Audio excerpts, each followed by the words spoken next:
for two. Kickers are extra, I give them the boot. Ooh, going for two. Sit back, relax while I grab me a brew. Ooh, now I'm reclining while putting my time and I'm ready to go. My spine is aligning and much my lineups, my bank account grow. I am so rich, but knowledge is all that I'm leaving it with. Ooh, listen to this, multiple options, how far can I get? Ooh, DFS Dynasty redraft tonight, I'm not finishing last. I'm finishing past any and all, I am looking to last. What else? This spot is popping and I am so locked in and only opening the door when it is opportunity knocking. And all of these spots keep on talking and talking. So what are we talking? What kind of alignment? And running it deep, even players forgotten or came from the bottom or hitting that top. And this spot is popping, yeah, this spot is popping. And woo! This is the armchair, yeah. Put up your arms, yeah. Sound the alarm, yeah, yeah, yeah. Woo! What's going on, and welcome to the Scott Fishbowl 16 live stream for Minnesota. I'm here with Kyle Senra. What's up, Kyle? Hey, Jeff. Doing good. Scott Fishbowl time. This is great. I love this time of year. Absolutely. And I just got a message from somebody that's on site, one of our guests. Apparently, they are delayed because they are trying to get some fill-ins, some last-minute cancellations, I guess. So there are a couple divisions that have started to draft a little bit. So hopefully by the time we get our guests on here, we will have some draftees. We've already got some people in the chat, so let me bring up the chat roll here. Looks like Jamie's already in the chat. What's up, Jamie? All right, so if y'all SFB, use that hashtag all throughout, and if you're promoting the show, use the hashtag SFB. I know I'll definitely retweet it out too, doing that, and let's connect. That's what it's all about, right? Absolutely. So we got all 7 of the mocks, the sleeper mocks loaded up here that we'll get to here in just a minute. I do want to plug really quick. We're going to be talking about this all show, but currently we are running a promo to double your donation to Fantasy Cares if you use our link, fantasycares.org/GF2, or you can scan that QR code. We'll have it on screen a couple times throughout the show. But you go there right now, we will match any donation made during the show. So make sure you do that. If you haven't already donated or you want to donate again and double your donation, make sure you do that. And we'll keep the scroller at the bottom as well to remind you to do that double donation. So Kyle, we kind of talked a little bit pre-show here. You're in the GoldenEye division, correct? Yes. Yeah. I'm a straight shooter, so I went back to the classic, and love playing. That was like the go-to game at parties growing up, or sleepovers and stuff, and just kids hanging out. And that was the game to play. We all argued over who would want to be James Bond. I know in this because that sleeper league's open, so we're in that league chatting on sleeper, and our draft slots are set, and everyone's talking about like the more obscure characters they choose. Like, man, everyone here is really hardcore. I'm just basic. Like, man, honestly, I remember games where all 4 people would be James Bond because we just no one wanted to not be James Bond because it was so cool. But yes, it's super cool to be part of Scott Fishbowl. And what draft pick did you get? I got 9. It was a division that had filled up, even though I was an early wave of invitees. That was one that seemed to just fill up almost immediately because I think 9 was maybe the earliest slot available. So. Okay, I guess a good sign. That means this division is one that's definitely going to happen, and there's some good people in that. So it's going to be super fun. Good stuff.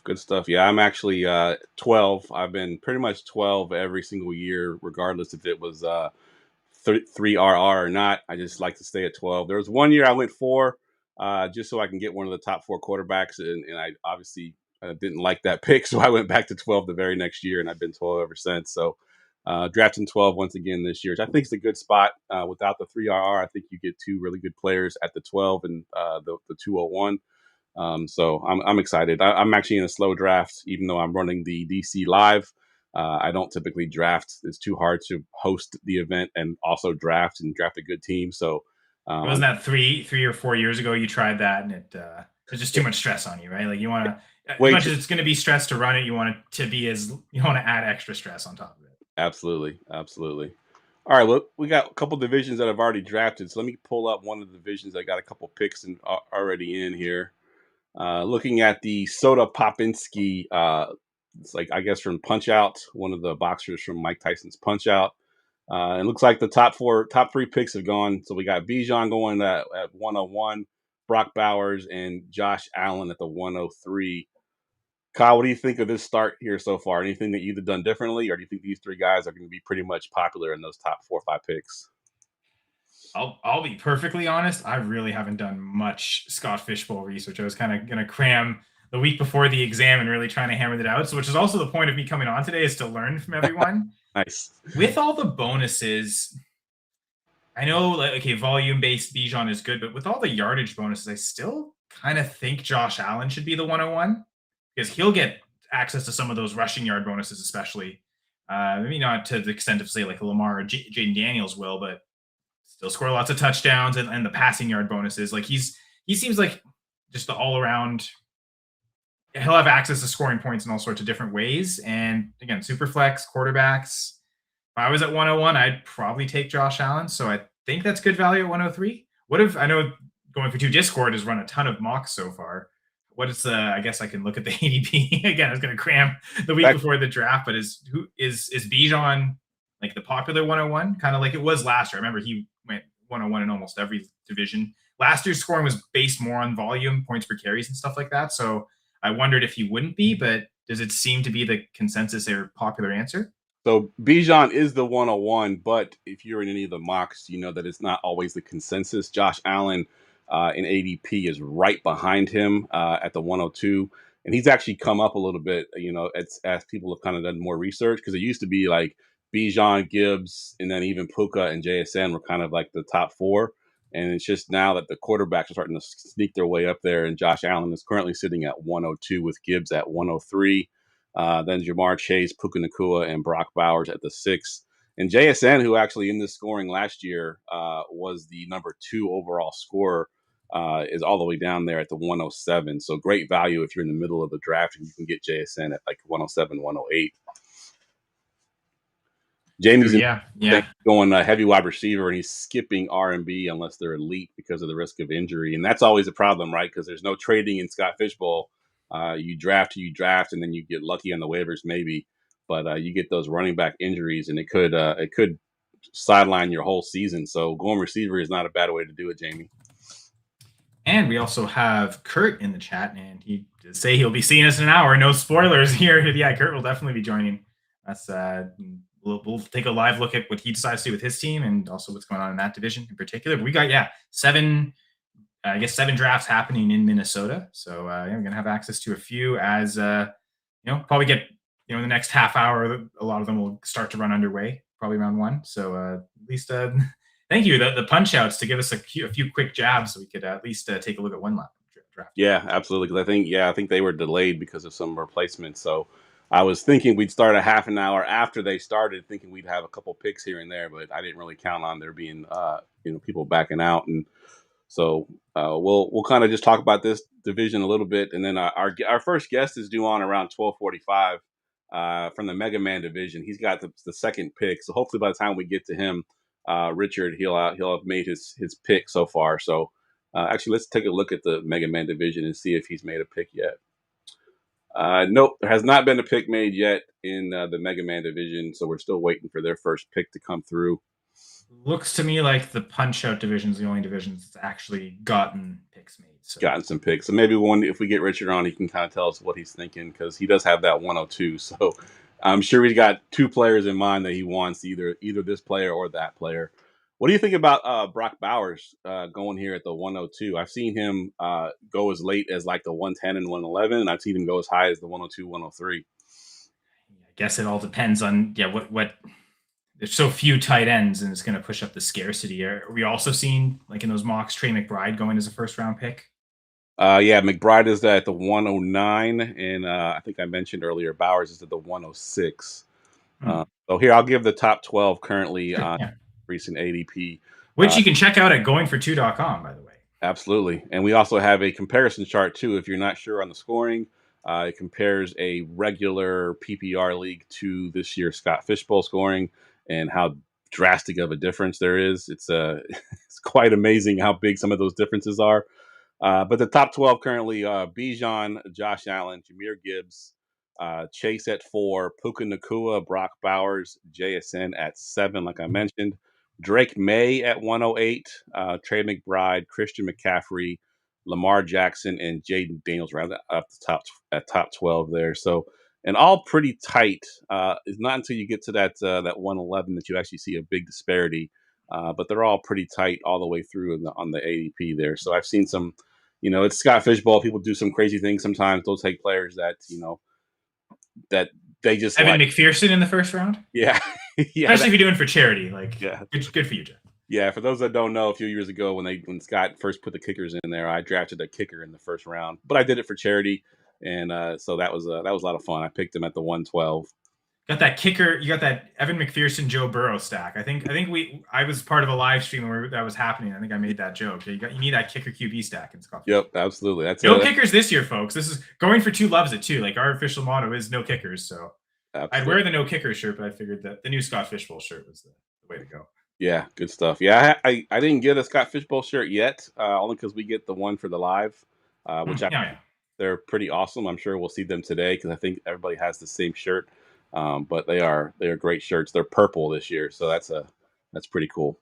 Doesn't always luck out where I get the shirts that match my division. It does some years. I didn't see a GoldenEye shirt, but if they do come out with a GoldenEye shirt, I guess I'm getting two this year. But I love playing EA Sports. I mean, we're all sports people here. Like I don't know, for me, it was more NHL games, but I've played Madden and some NBA games, maybe more 2K than EA Sports NBA. But like, do you have any favorite EA Sports moments? I know we've got one of the Minnesota drafts is an NHL game. Yeah, Madden is definitely my favorite. I mean, me and my friends used to play Madden like it was like a religion. We'd go over to my friend's house and we would play back to back to back to back, just play all night and have a few alcoholic beverages and have a good old time. Man, Jeff's 49ers again. He always gets Jerry Rice. Yeah. I actually have a game where I scored 100 points against a friend of mine. This is when the 49ers had Garrison Hurst and backup running back Kevin Barlow. And I got both of those running backs up to 200 yards in that game. So he didn't play for a while after that, after I scored 100 points on him. It took 100 days. I know Jamie's got a story here about Punch-Out, actually, but we have our guests, so should we add him to the show? Yep, come on and bring him on. All right. How you doing, Rich? Welcome. How's it going? What's up? Oh, you know what? I cannot hear you. They're doing announcements right now. We're about to start drafting, so apologies for that. That's okay. Well, that's what we're here for, to watch some drafts, so that's great. Yeah. Get to see you draft live probably because you haven't selected yet, right? You got the 102? Yes. Yeah, and I was just talking with the gentleman with the 101, Mr. Jeremy Harder, and I have an idea where I'm going with my first pick because he is not. So. All right.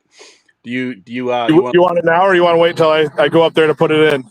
Yeah, let's wait till you put it in. Let's let it in suspense here. But as far as the overall draft, do you have any kind of strategy going in? Like, do you have you want to go wide receiver heavy? You want to get quarterbacks early? Like, what are you looking to do?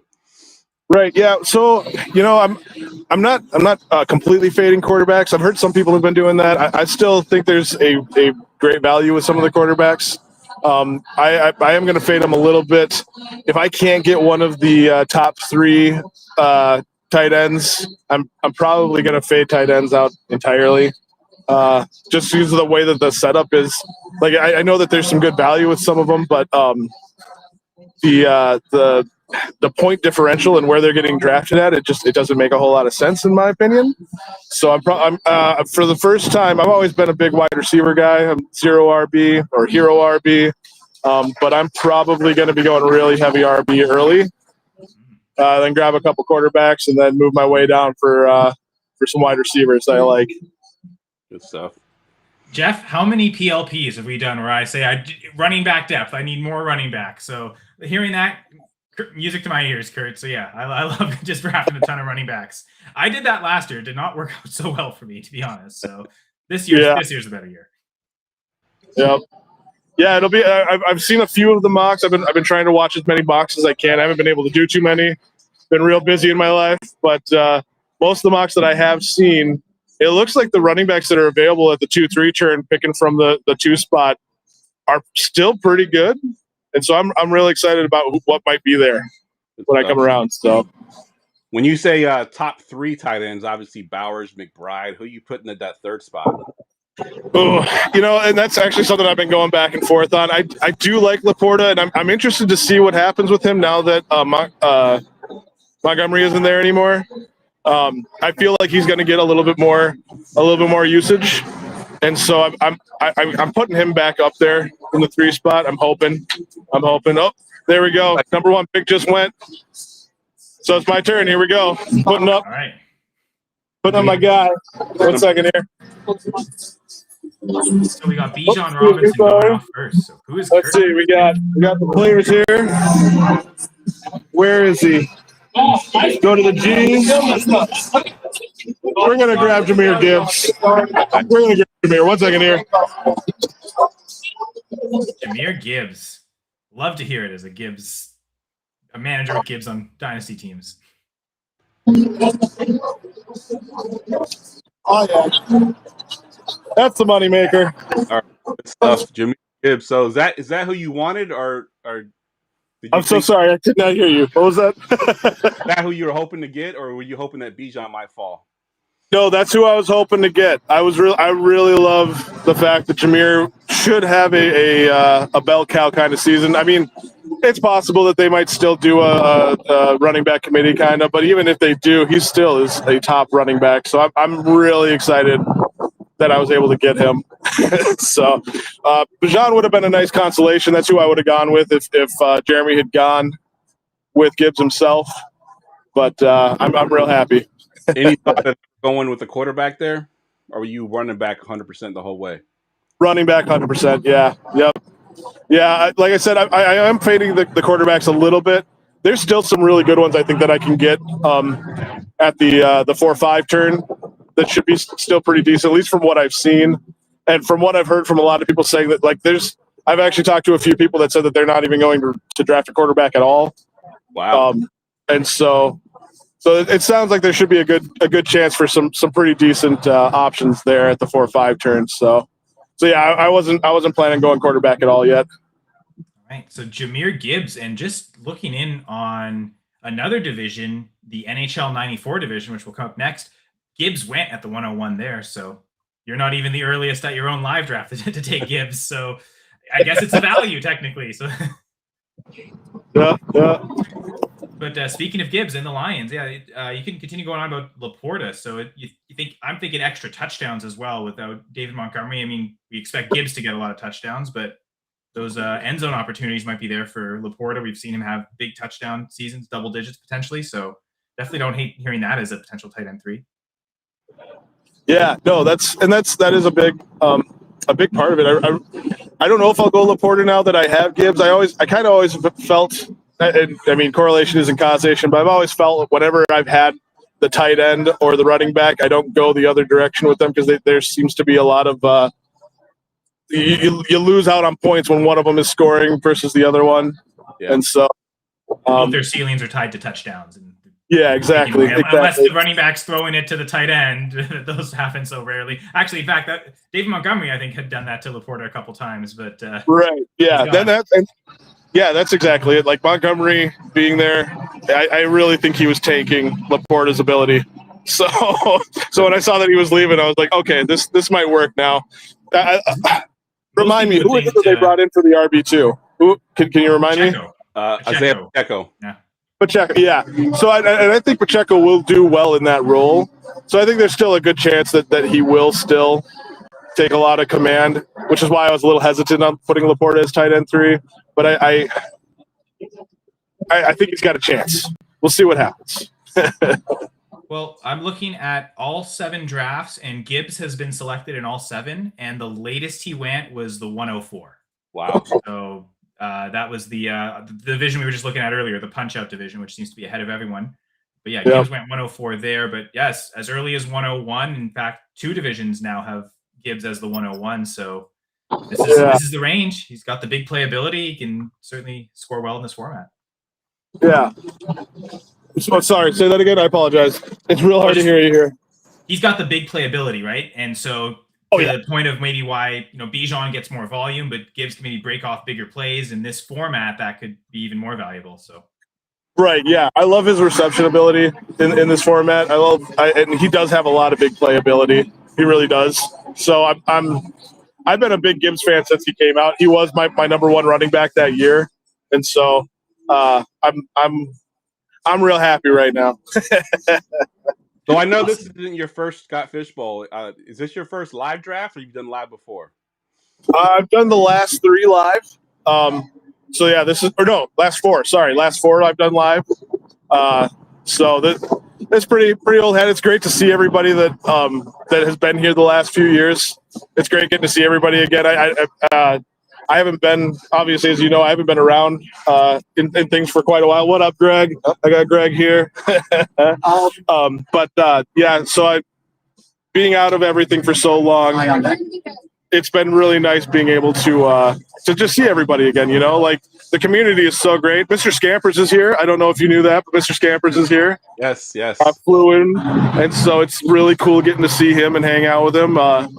And so is Dame Overboard, and so and then just everybody. Like it's been a lot. You want to see the layout?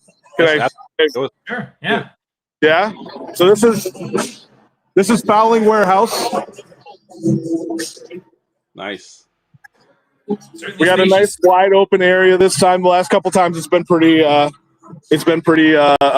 small comparatively. It's been good places. The people have always been great, but this venue is definitely the biggest one that we've had. And previously we've always had to do we would do 3 or 4 drafts, and then we would do the next 3 or 4 drafts. This year we're doing all of them all at once. Yeah, that's awesome. We actually have a commenter in the chat here that I guess met you a couple years ago, Tootsie Pop 6. She said, Rachel! Yeah, she's in the chat. What up? Oh man, I was hoping you'd be here. Yeah, it sounds like she was too. Yeah, She's feeling she's a little bit under the weather, so she couldn't make it. So yeah, fair. Pulling for you, Rachel. Hope you feel better soon. Yeah, definitely. You got any advice for any newbies out there that this might be their first live draft? Anything that you kind of learned as you're doing these 4 live drafts? Well, I mean, honestly, the biggest thing that I would say is and I feel this is kind of a cheesy cop-out answer, but everybody here is really great. Like the community is fantastic, and so don't be afraid to just start talking to people. Like when I saw Mr. Scampers here, I didn't know if it was Mr. Scampers.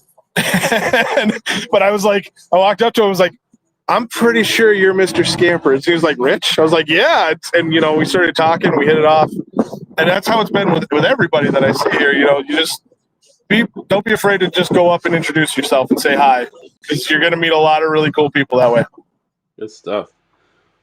So just following up on your draft. So you went Gibbs. Immediately after that, Jamar Chase, Brock Bowers, and then Puka Nacua, who actually, if you looked at stats, was the number 1 overall player with the Scott Fishbowl 16 scoring.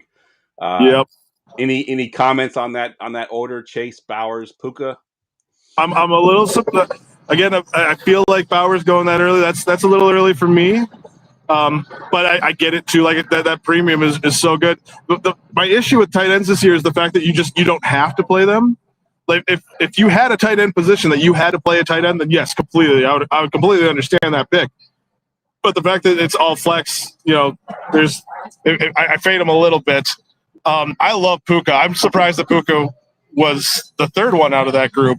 Yeah, he's in the scoring. I think he's going to do really well. So that was when I originally started looking at everything. I really did think about going with Puka, but yeah. Yep. We've got all 7 drafts pulled up here, and I see in one of them in the Rayman division, Puka actually went as the 101. The 101, yep. So someone think. Yeah, yep. We did have. He's gonna thrive well. He's a big playmaker. So, I mean, we just had a really surprising pick in your draft. Actually, I'm not sure if you're able to see it or not, but somebody just took AJ Brown at the 107. That's my. Oh, I bet I know who that is. That Katie? Lindy, it looks like, and actually she'll be on later on. So. Oh, okay. Yeah, no, there's a Katie here has a Goddard shirt on, so I was thinking maybe a little fan base going on there. But I really, I've been saying for a while, AJ Brown has been been undervalued. It felt like, and I kind of get it because Jalen Hurts is such a scrambler. But I love what AJ Brown has done over the last few years. He's such a consistent playmaker. Like I have no qualms with that at all. I like that pick. Yeah, being a little out of the norm there, going with AJ Brown in his new area with.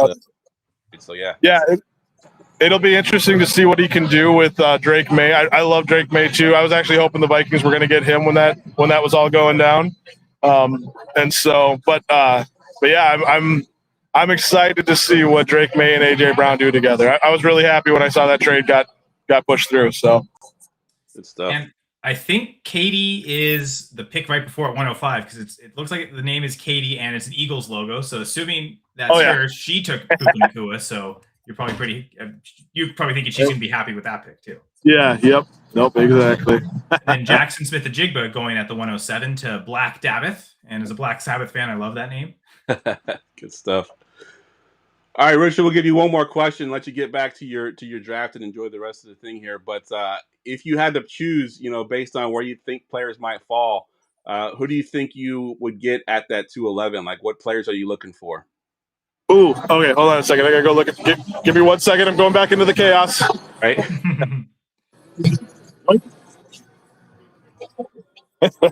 All right, sorry about that. I got my trusty sheet here that I printed off this morning and I've worked so hard on. Not really. No, there's again looking at running back. I don't know if I want to say this too loudly in case they're listening. No, Saquon Barkley. I really hope that I can get Saquon Barkley coming back again. Nice little 1-2 duo there with Gibbs and Barkley. Yep. And I love Kenneth Walker being in Kansas City again too, or not again, but being in Kansas City. I really love him being there. I think both of those, if I can get them on the turn, I'm going to be really happy about my setup so far. Awesome. All right, man. We'll let you get out of here. Thanks for jumping on, and hope you have an awesome draft. Enjoy your time, and we'll be checking in a couple times with your draft to see how you're doing. Yeah, absolutely. Thanks again for having me. And Jeff, I just want to say thanks. You've always been such a great member of the community. I don't know if you knew this, but you actually helped me make my way into the community a lot. So thank you. You're awesome, man. I really appreciate you. Appreciate that. Thank you. We'll talk to you later. See ya. Bye, guys. Bye. Yeah, no, Kurt's absolutely right on that. You're fantastic, Jeff. Thank you. I appreciate that. And part of what we do is we're having a donation match. So Jeff sets up tons of stuff, including for charity. I think it's this QR code. Hopefully, it says donation match. So I think I've got it correct. There's actually another one, a bigger one. I just saw it. Yeah. Faces, got both of them. We got both on screen now. All right. But so Jeff always runs donations for Scott Fishbowl, specifically for Fantasy Cares. And so I guess today, Jeff, you're doubling the donations, or someone will double the donation. So whatever is donated today, someone has agreed to send that exact amount back as well. So it'll double whatever the total is today, and I think by the end, until midnight tonight. Is that correct? Yep. Till midnight tonight, we'll be doubling donations. Any donations made to fantasycares.org/GF2, which is our personal link that links to Fantasy Cares.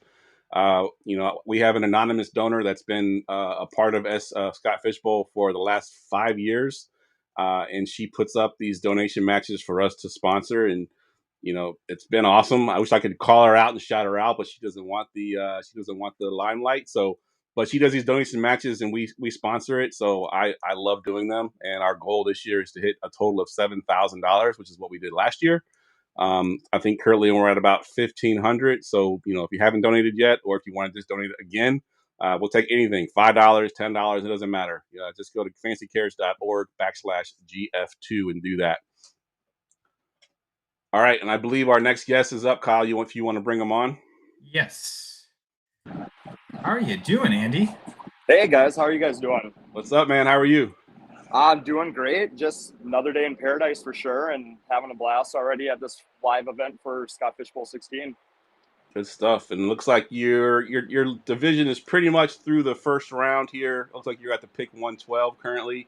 Yep. You pick, and you went Bijan. So we just talked to Rich, and he went Gibbs. Gibbs and Bijan go 101 and 102 here as well, just in the opposite order. Yep. Yeah, Gibbs was the guy that I was hoping to get, but it was either Gibbs or Bijan right away for me. So I don't think you can go wrong either or. Absolutely, absolutely. And then looks like Josh Allen. Looks like no big surprises in the first round. The last draft that we just talked about, AJ Brown went 106.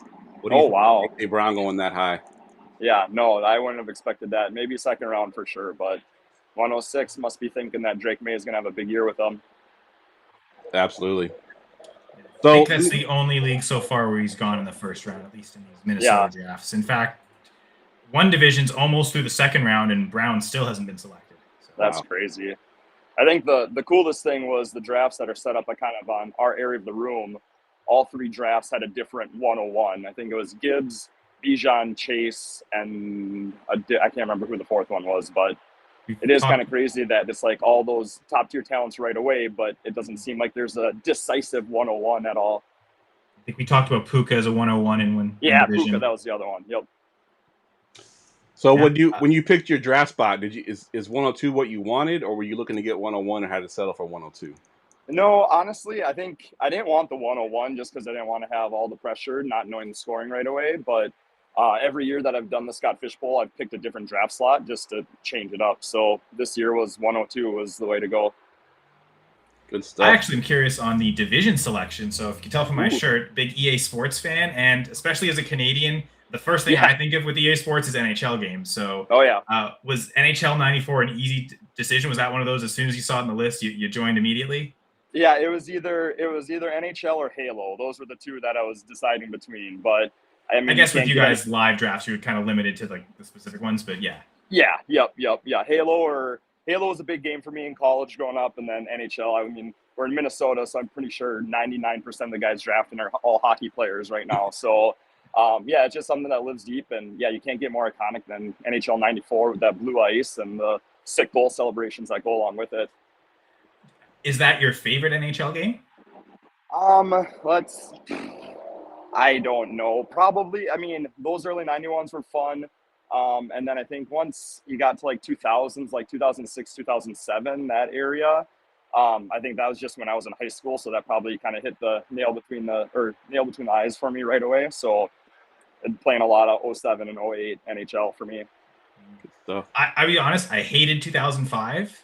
And I love 2003 so much that once 2005 disappointed me, I swore to never buy any more, and I was just going to stick with 03. I thought that was like the peak pinnacle of it. But they had some really good ones in the mid 2000s for sure. Yeah, for sure. So as far as strategy goes, this is essentially positionless because you could draft a quarterback. You don't have to. How are you attacking that with your draft strategy? Are you just going to pick best player available, or do you have a strategy? Yeah, I mean, I did a handful of mocks right away with you guys, and I feel like JJ would be so proud that I went running back heavy with almost every single mock that I did. So I think that was just the way that was falling, where I was thinking best player available, and it ended up being a lot of running backs, especially on the 2-3 turns. So, but I mean, now, of course, the last couple of days, I keep thinking, gosh, it'd be nice to have those 20-plus catch bonuses, and now I'm starting to think more wide receiver. So it probably will just be best player available. I mean, kind of coming up on these next couple rounds here for me. Position-wise, I'm not too crazy about it. I was thinking about waiting on quarterback just because I think a lot of those mid-tiers are going to kind of be pretty darn close. So try to get a couple good position players first and then go forward from there. I know Jeff was talking earlier about like the mock drafts and usually seeing 3 to 4 quarterbacks. I think in our mock draft ADP, there's 4 quarterbacks in the first round. Yeah. And so far of the 7 Minnesota drafts, there's only one where 4 quarterbacks. Yeah. We had one draft. It was the Oregon Trail draft so far. Josh Allen's the only first-round quarterback. The Halo division as well. So it's been, I think, Minnesota drafts maybe more of the fading quarterback than we were expecting to see. Yeah. I mean, I guess there was a little bit of chatter in my league. Like Allen went pretty high at 103 there, but yeah, I don't know. I think everyone's been kind of talking between that and like when the tight ends start going, like Bowers and McBride. So again, I think it goes to a credit for how awesome the scoring system is as far as just kind of even everyone out, that against you could have any strategy and can go right out the table right away. And so far, just looking at the NHL 94 draft, the clusters of receivers, Yeah. 3 in a row from Chase, Puka, and JSN at 104 through 106, and then right at the turn 112, 201, 202, Jefferson, Lamb, and St. Brown. So it's Yeah. interesting where those gaps are. Maybe you're hoping the next pocket is right at your 211 or 302 turn. It seems. Yeah, that one I wouldn't be mad about that by any means. So yeah, 3 quarterbacks in the first. We got Jackson at 109, Drake May at 111. So interesting to see where that fourth QB goes. I know in my mind who I'd want. I've got 109, and I'm even considering someone like Jaden Daniels as in that first pick. Yeah. So Yep. I feel like someone could get a steal here in the second round. For sure. Is there anybody you're targeting in the second round that you hope falls to you? Because we're currently sitting. Now that I haven't looked at my queue in a little bit and just staring at you guys here, honestly, that last pick there, Achane, would have been one that I would have loved if he could have fallen all the way to me. I'm again going back to strategy. I think targeting, obviously any workhorse running back is going to be good, but just targeting the pass catchers to try to easily get to that combination rushing and receiving yards bonus of 100 yards there. So, I can't. So looking at the draft board right now, I can't even come to mind who might be the next one. Oh, there goes Daniels. Hey, good call. I mean, to your point of the build through running backs, pass catchers, I got to give shout out to Thor Nystrom there, going McCaffrey and Achane. And those are two of the best pass catching backs in the league. And so, yeah, that's a pretty solid. So how about a fun story on that? We had our guy who was in that 8 spot there. Ended up coming up sick and wasn't able to make it to the draft. And so Thor was the one that ended up taking his place. So just another shark in this league here for sure. Interesting. And Ashton Genty just going off now at 207. Yeah, see, that would have been another good one there too. I know an earlier conversation we had with Kurt, our previous guest, was Bowers and McBride seem like the obvious top 2 tight ends. Would you consider a tight end at that 2-3 turn? And if so, who would you be thinking of as your tight end 3? Yeah, I definitely think so. I'm probably more impartial to Warren over Loveland right now. I would maybe even wait right now, not to give up my strategy, but I'm really big on Haffman also. Just thinking he's going to be a little bit of a target hog in that offense there as well. But yeah, I would probably go Warren, then Loveland, then Haffman. I know Jamie in the chat, Jamie Progue, he mentioned he wanted Loveland as the tight end 3. Our previous guest was talking about Laporta in that potential. I think someone else mentioned Warren, I think, in the chat. So yeah, it does make sense. Certainly, I think he led the Colts in targets last year. He was super close to it. And no Michael Pittman, a year where Daniel Jones, coming off the Achilles rupture, is it back to more shorter depth of targets, and someone like Warren could be even more heavily targeted this year? Definitely. Especially when Jones coming off that Achilles and going to limit his mobility a little bit, might rely on that safety outlet a little bit more.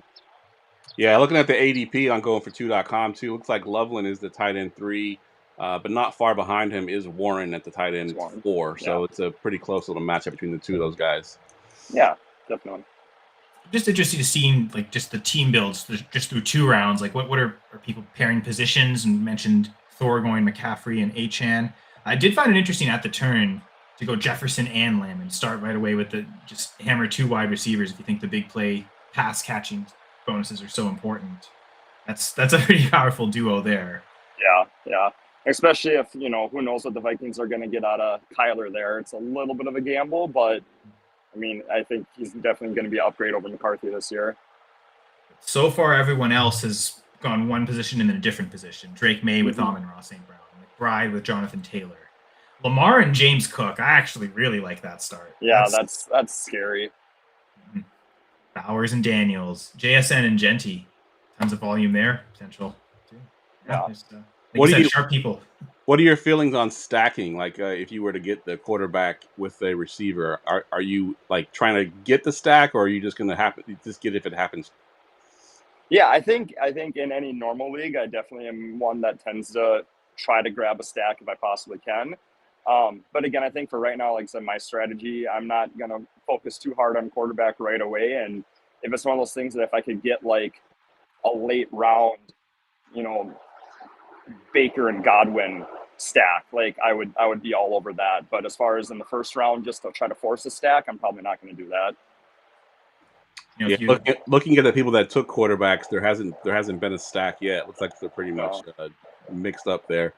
I guess someone could have gone Drake May and AJ Brown if they really wanted to, but went Yeah. St. Brown instead. So I'll take that over AJ Brown. yeah. Yeah. I mean, there's some. Go ahead, Kyle. Well, I mean, you know, all 5 quarterbacks taken out because Caleb Williams just went, and so we've been talking about Loveland. I'd be curious to see if Loveland makes it to 305, if that's a potential first stack in this draft. But Yeah. You got any advice for the new people out there that might be going to a live draft for the first time? Anything that you I mean, I think the best thing about this is just having fun, right? Like, this is such a huge league. Like, it's not about winning. It's about, you know, raising money, being able to finally like, live drafts again and get together with people. And there's a lot of people that I have that are familiar faces after doing a couple of live drafts a handful of years now, that it's just great to be able to get out and see all those guys that you would only ever see, probably for me, at this draft. So it's just have fun with it, go out, raise some money, donate if you're able to. And just, you know, be part of this amazing community that Scott Fish has created. Awesome. All right, we'll go ahead and let you get out of here, man, so you can go make your second round pick, and we'll be watching how you do there and see how you land with some of those great players. Perfect. Appreciate it, you guys. You guys have a good rest of your day. You too. Have a good day. thanks. Bye. All right, looks like our next guest is already in there. If you want to bring it. I will add her. Hello. Hey, Welcome to the show. how's it going? Pretty good, Lindy. How are you? Good, thanks. So let me pull up the. So you're Mega Man, right? Oh yeah, I think. Were you the one that went with AJ Brown in the first round? I did, yes. All right, we've been talking about that all show, so you gotta let us know. You know, what were your thoughts on taking AJ Brown that early? Look, you know, this is a really unique set of rules, right? You know, we can't just draft off you know, muscle memory, things like that. You know, we have to play for the points, play for the system. So I'm drafting for points here. I'm not drafting for a particular position. I'm looking for who can give me the big plays. Nice, I like it, and you know, being there with Drake May, you know, that's a big change of environment for him coming from the Eagles, who were a run first team, and they were also, you know, in the red zone. They were running Jalen Hurts all the time. Whereas I think with the Patriots, he could be, you know, one of their biggest, you know, touchdown scorers, and that would be a great pick there at the 106 where you got him. Mm-hmm. Yeah, there was some surprising picks on the board for sure. I guess you're seeing it as the right now, especially early, the pass catching seems to be the key to score those most points, as you started wide receiver, AJ Brown, yes. and then Nico Collins. Yeah, definitely. Yeah, and we've had a couple guests talk about that. The passing bonuses are huge, and I guess curious, did you when you picked the 106, were you kind of thinking that would be a cluster where you likely get a wide receiver? Was that strategic, or was there another reason? Yes, you know, I do like a middle spot, less waiting. You know, I get to, you know, see how things are going on both sides of the board. You know, keeps things interesting.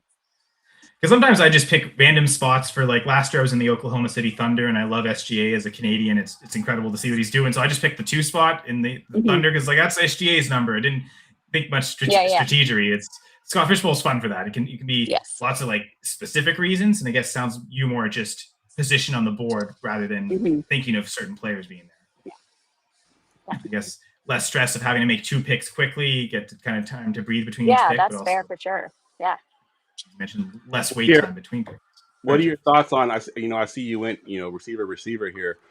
What are your thoughts on the fact that it's kind of positionless? Are you gonna go receiver heavy, or are you still gonna try to balance it out?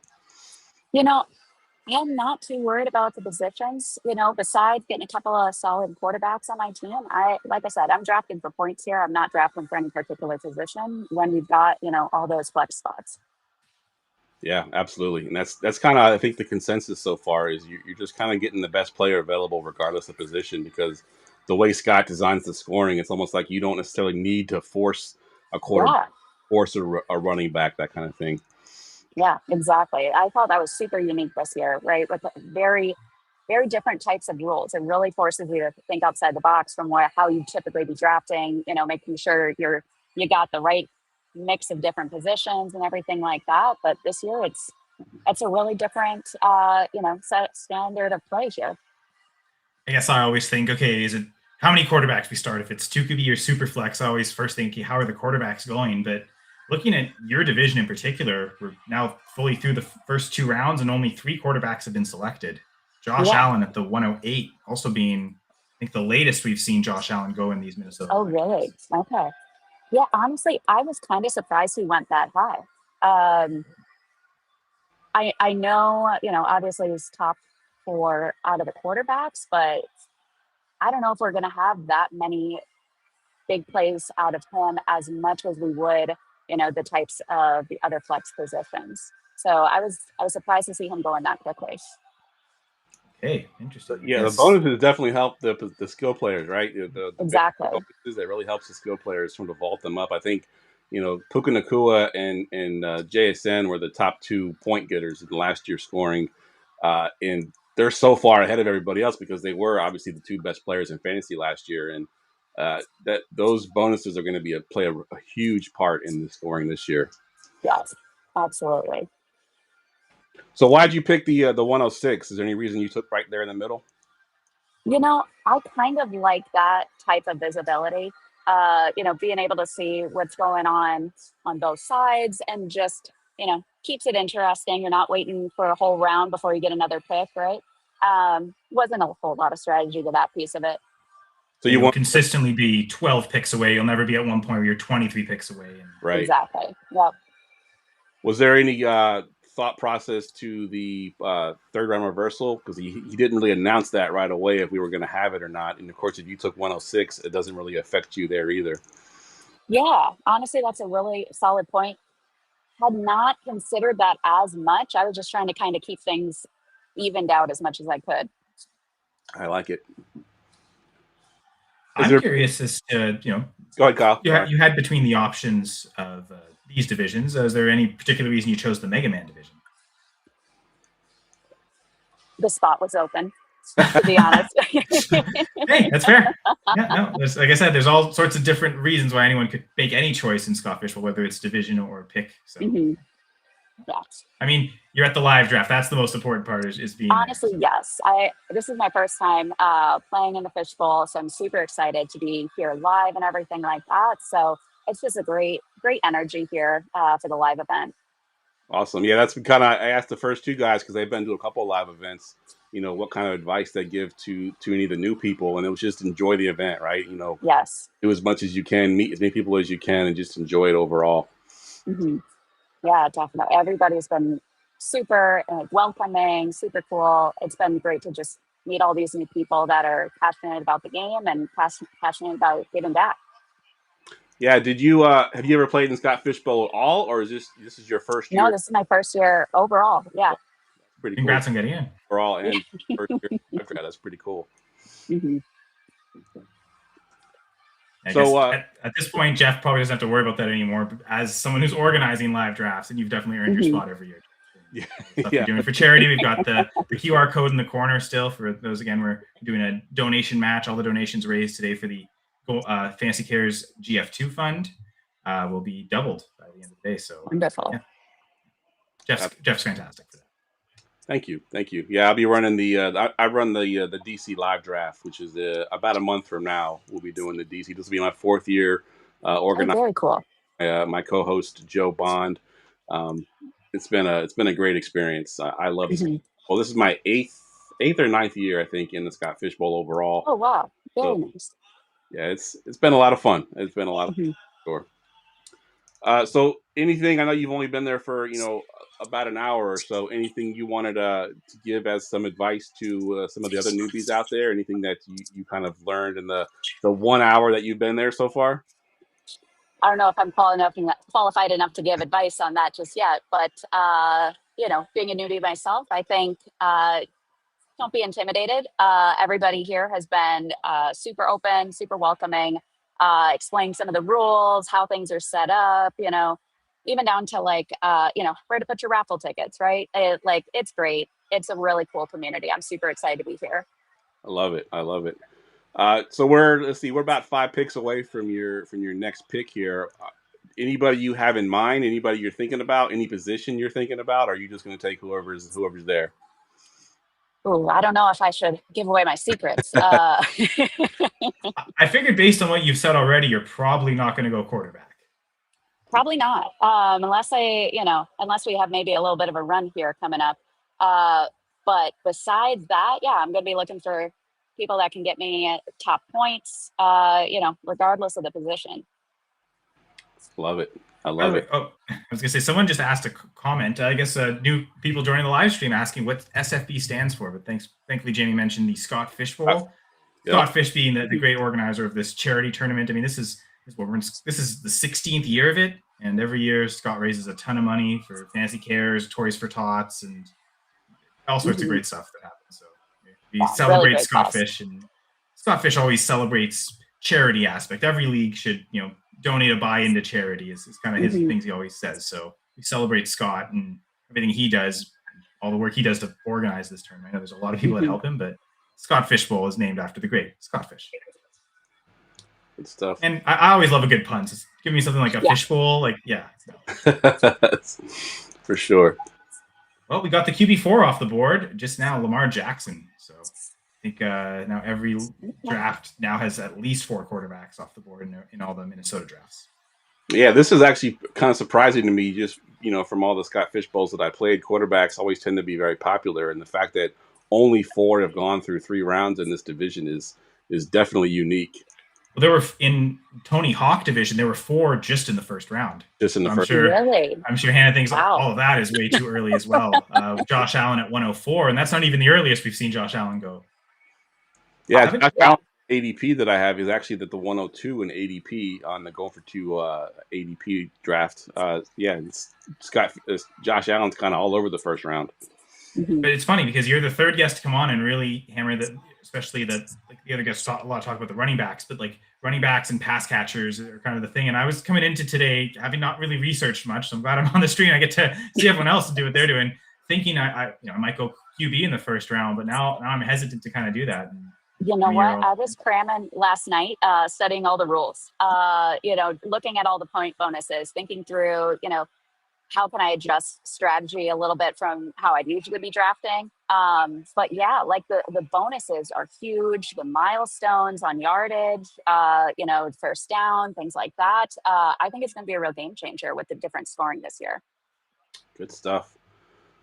All right, Lindy, we'll let you get out of here. Go ahead and make your second round pick here in a few minutes. So we'll keep an eye on it as we go through. I think we got a couple more Mega Man division. I think Katie's going to be on here towards the end of the show. So we'll be able to see how you've done so far.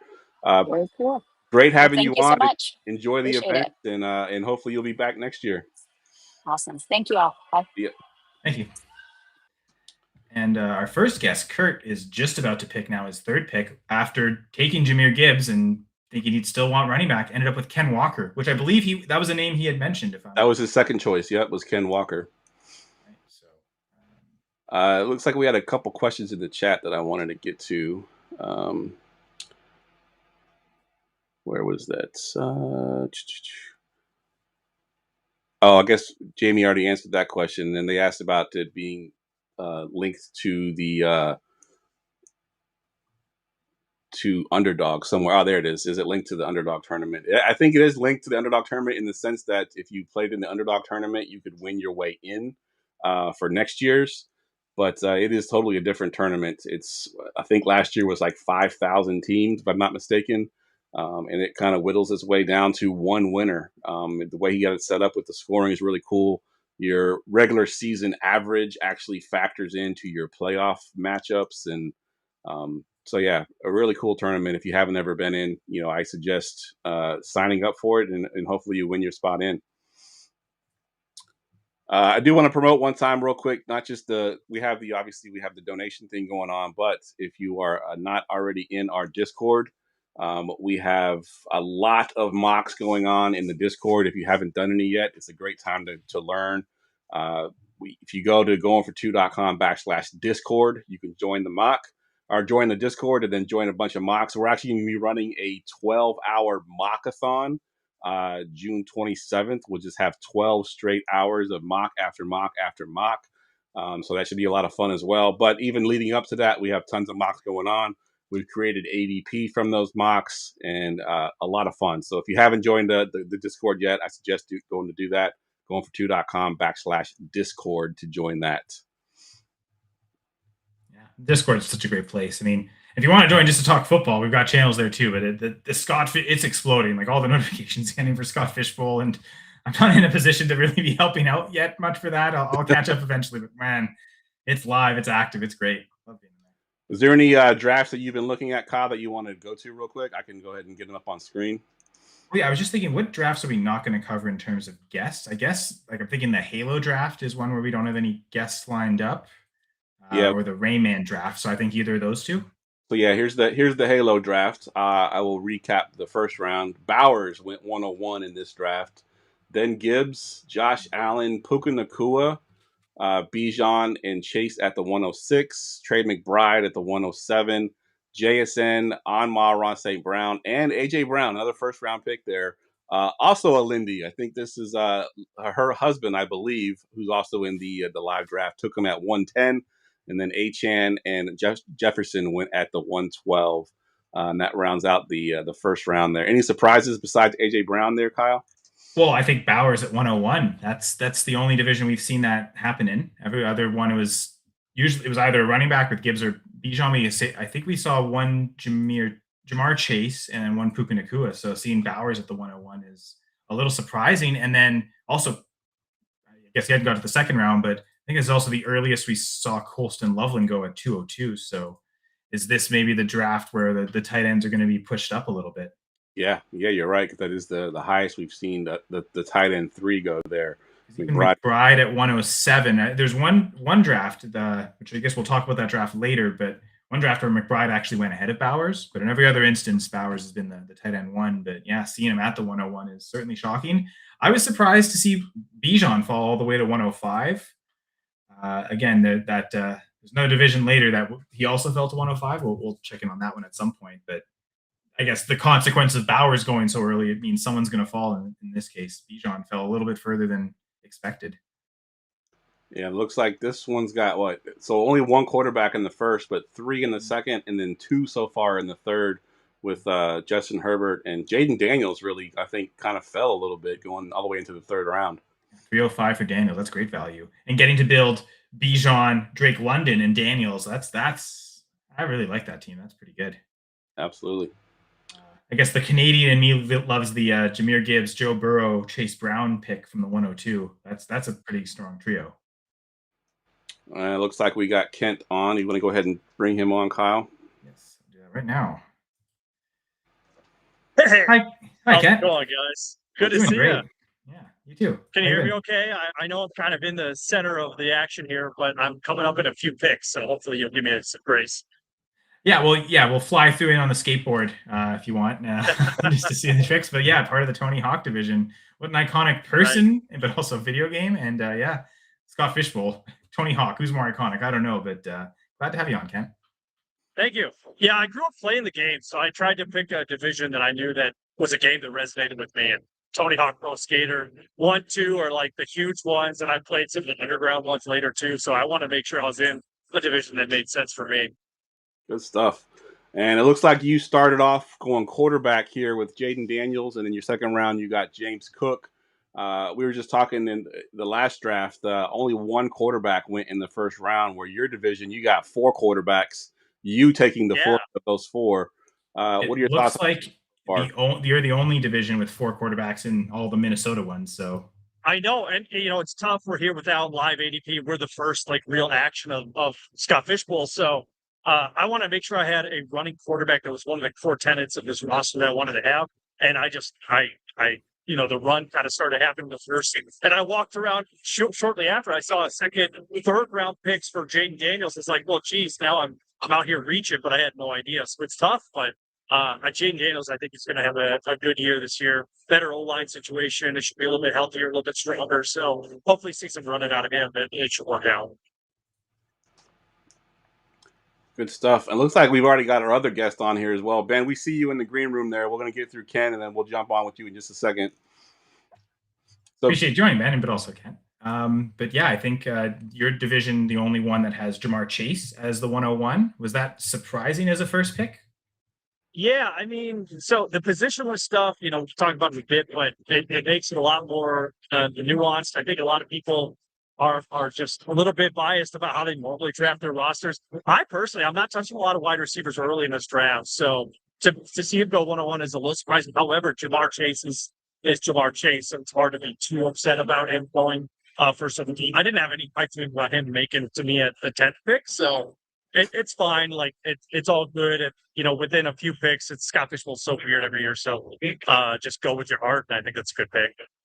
Well, then, yeah, and Puka Nakua right after, 2 receivers right off the top. I got crushed in bowling. Yeah, I mean, that's especially surprising considering he's got some stuff going on too. I mean, you could just easily be without him for a few weeks, who knows? But when he's on the field, he's obviously one of the best. He's got some of the best, early career time. So it's hard to yeah, that's a really good ball for sure.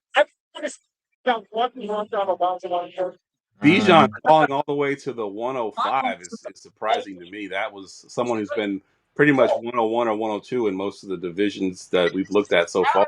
Yeah, I don't. I've been kind of hiding the players that they get drafted here, but I think you would have been number 1 or 2 for me personally if I was in the slot. So yeah, I'm going to do that. Now, at the 110, is there a particular reason you chose it? So I'll be perfectly honest. I thought we were still doing 3rd round reversals, so I wanted a little bit of that going on. I was a little surprised to find out that we didn't have that. That's on me. I didn't look at the rules fully. He's done it for the last 3-4 years now. So I should have been a little bit more aware of that. But I do like being on the turn. I like catching value. So especially in the first round. Well, I say catching value. Here I am reaching on Jaden Daniels, but I like being on a turn early or late to make sure I can catch value and still get 2 guys that I want in the remaining list of players. But being all the way on one end, like first 5 picks, is really tough. If you're waiting on a guy that you want, it's harder to get them. So a little bit of a gap to help me out there. That's kind of the goal. We had a quick question in the chat here. I just wanted to mention to everybody. Josh wanted to know if we had the sleeper IDs for the league. So if you go to the YouTube description on this live stream, I linked all of the live IDs, so you can get those, Josh, for you right there in the description. Just wanted to fast forward, Kent, to your 2nd pick, James Cook. Anything? Was that one you were happy to get? Was that something where you felt it was the end of the tier and okay, I guess I got to take him, or was that one with a lot of enthusiasm you were hoping for? No, I was pretty happy about that. I was considering Christian McCaffrey my first pick too. I know running backs, 2 big positions at back. So James Cook is a huge volume guy. He's got tons of touchdowns. Josh Allen offense. It's hard to be too upset about that. In the 2nd round there, I did want Jonathan Taylor, but there's maybe more question marks around his offense than there is. So I'm totally fine taking James there. Little finger down there. And I guess we're 2 picks away from yours, so I guess we might get to see you make a live pick here on the show. Yeah, that is true. And we did see, and I'm updating my board here as we're on, so bear with me, but Rashee Rice just went off the board. So I got 1 more pick remaining. I don't know. I'm not quite sure to the person in front of me. So I have to talk too much about Phil Anderson specifically on after, but I do think that positionally, kind of the stuff I talked about already, so there's stuff in play here. The biggest tight ends are off the board, so I'm not really interested in tight end right now. And otherwise, we're going to wait and see who pick number 9 takes here, and then I kind of talk through what I make fast. All right. Yeah, I think that's part of it. And the unfortunate part, and these live drafts are so much fun, but people are often, walk around. We got a bowling tournament going on, which is like bowling and football. I'm sure you guys can talk about that if you've had other people on so far, but I got my first round out of the way. I won. Now I'm terrible at throwing football, so it didn't. I don't feel good about my chances to make the championship round here, but we're on to the round 128, so we're just going to take that in stride and have fun with it. Wait and see what Costa here, and then I'll let you know what my draft selection is. Is this year? How many live drafts have you been to, Ken? So far this year, or Scott Fishbowl? For Scott Fishbowl. Yeah, ever since he started doing live, I've been at every live draft. I'm actually wearing my I got one. My Scott Fishbowl 8 t-shirt here today. That was the first one that I participated in back in 20. I do that 13, somewhere around there. So I've been doing it for a minute. You know, Scott, I'm a co-host of Scott's on the local fantasy radio show here this last season. Hopefully we'll get that to you. Love the scene. I mean, Minnesota's just like such a strange hotspot. For mine, over there. Yes, the guys out there having a great time. Super awesome. We didn't see Derek Henry go here, so give me just 2 shakes here. I will talk a little bit now that the pick is off the board. So guys that I like right now are probably another quarterback, which between Caleb Williams and Jalen.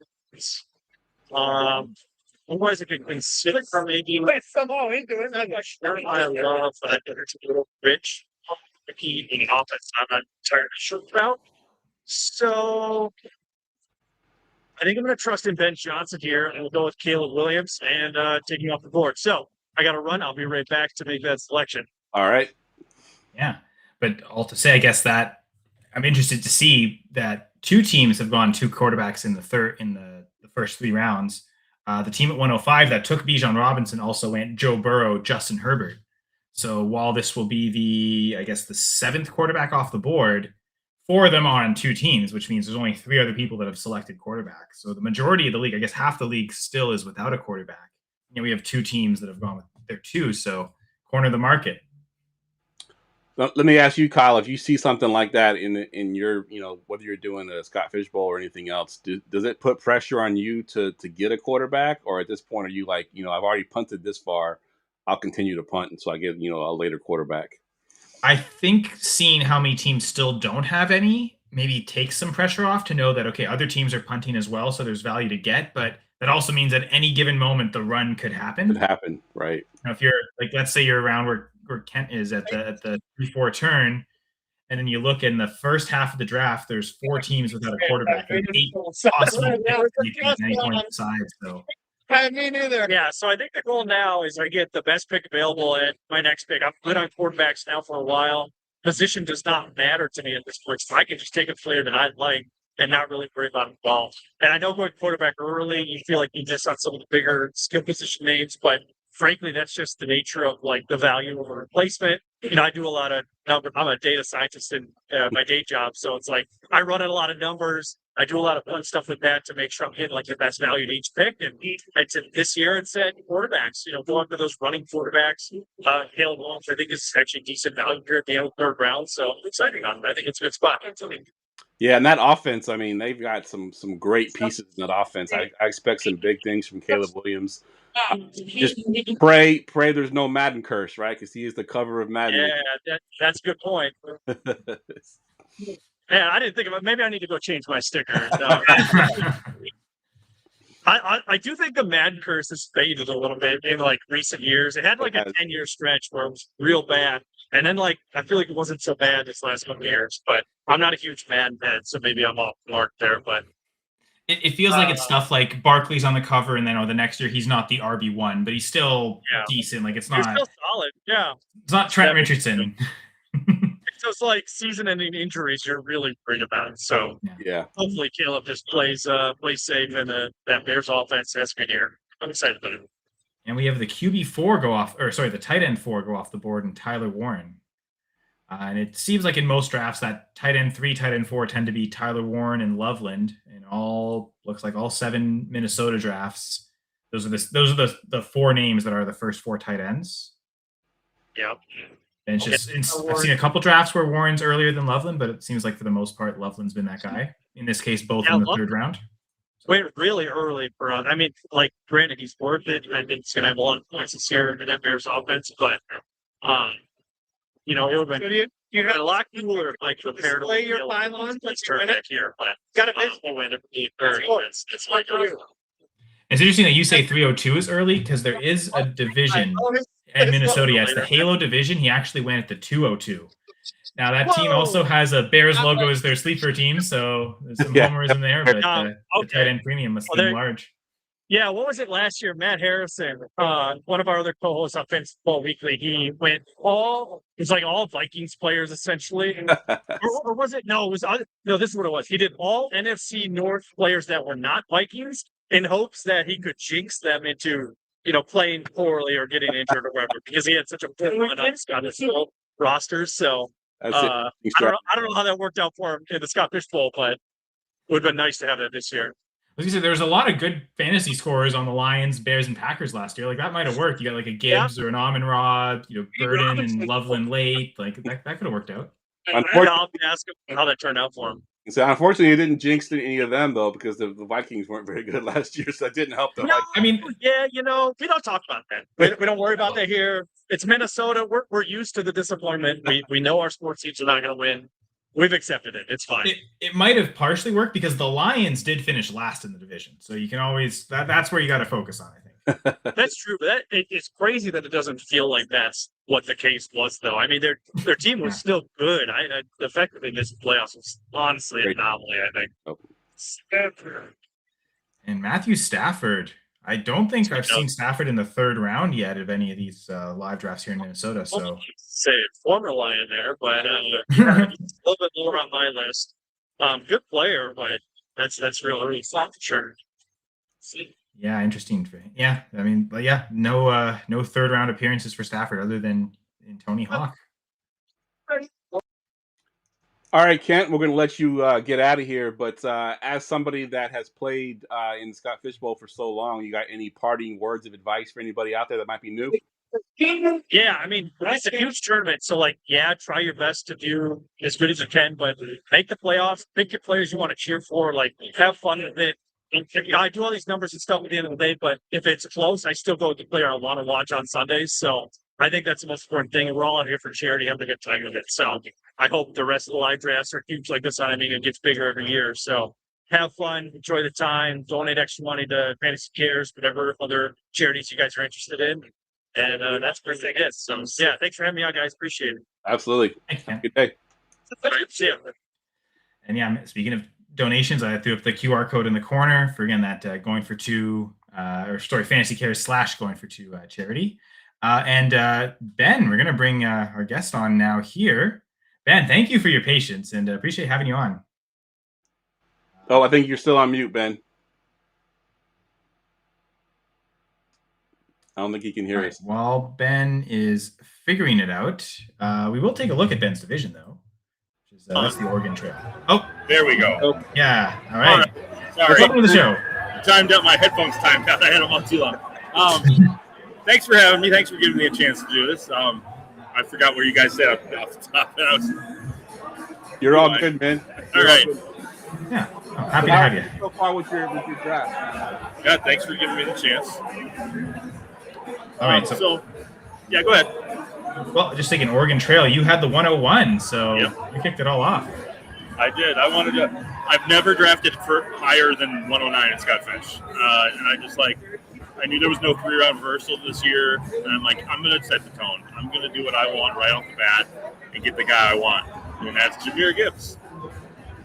Which is interesting. You're the second guest to have taken Jahmyr Gibbs. We had someone at the 102. And also went Jahmyr Gibbs. So, yeah. Smart guy or girl. Smart fella. Yeah. So, and then guess you were thinking running backs were the key because you started running back. Yep. I am typically, I like to go running back heavy in the Scott Fish draft. It's always worked out for me ever since my first year when I went, I think it was Zeke, Henry, Eckler. And I think I topped out at fourth highest scoring team halfway through the season at one point. It worked. It got me really far. It got me all the way to the finals, I think, in the playoffs that year, or the semis. But I've always liked doing that because the one year that I didn't do that, I started with a quarterback, and the only year I didn't make the playoffs. So funny how that works.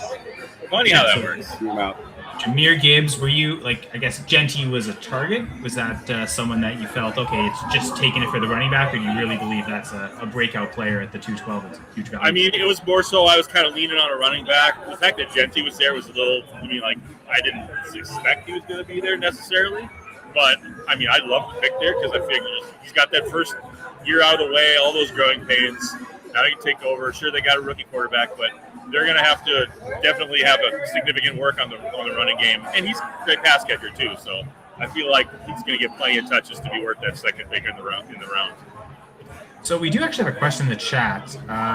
Lutzen asking, what are the settings for these tournaments? And I know this year's Scott Fish, I think he did this the last time we did video games, is he wants quote-unquote video game numbers. So the scoring is juice. There's tons of bonuses for big plays. I guess, Jeff, do we have a quick sheet access with all the biggest hits with the stats? Yeah, I was trying to pull up I had a picture of it somewhere. It's in Discord. Let me see if I can find it. But it's, a lot of big bonuses for big plays. I think catches over 40 yards gives you a 10-point bonus. Runs over 20 yards gives you a 10-point bonus. With their game bonuses too, like 300-yard passing, 400-yard passing, 100-yard rushing. Like there's, I think, 10-point bonuses for that too. So just big play bonuses, big game bonuses, both. So we want Here we go. I got it pulled up here. So it's a 10-point bonus for 300 plus, 10-point bonus for 400 plus. You got the 40-yard pass play, 40-yard rush play, 20-yard receiving plays all get 10 points.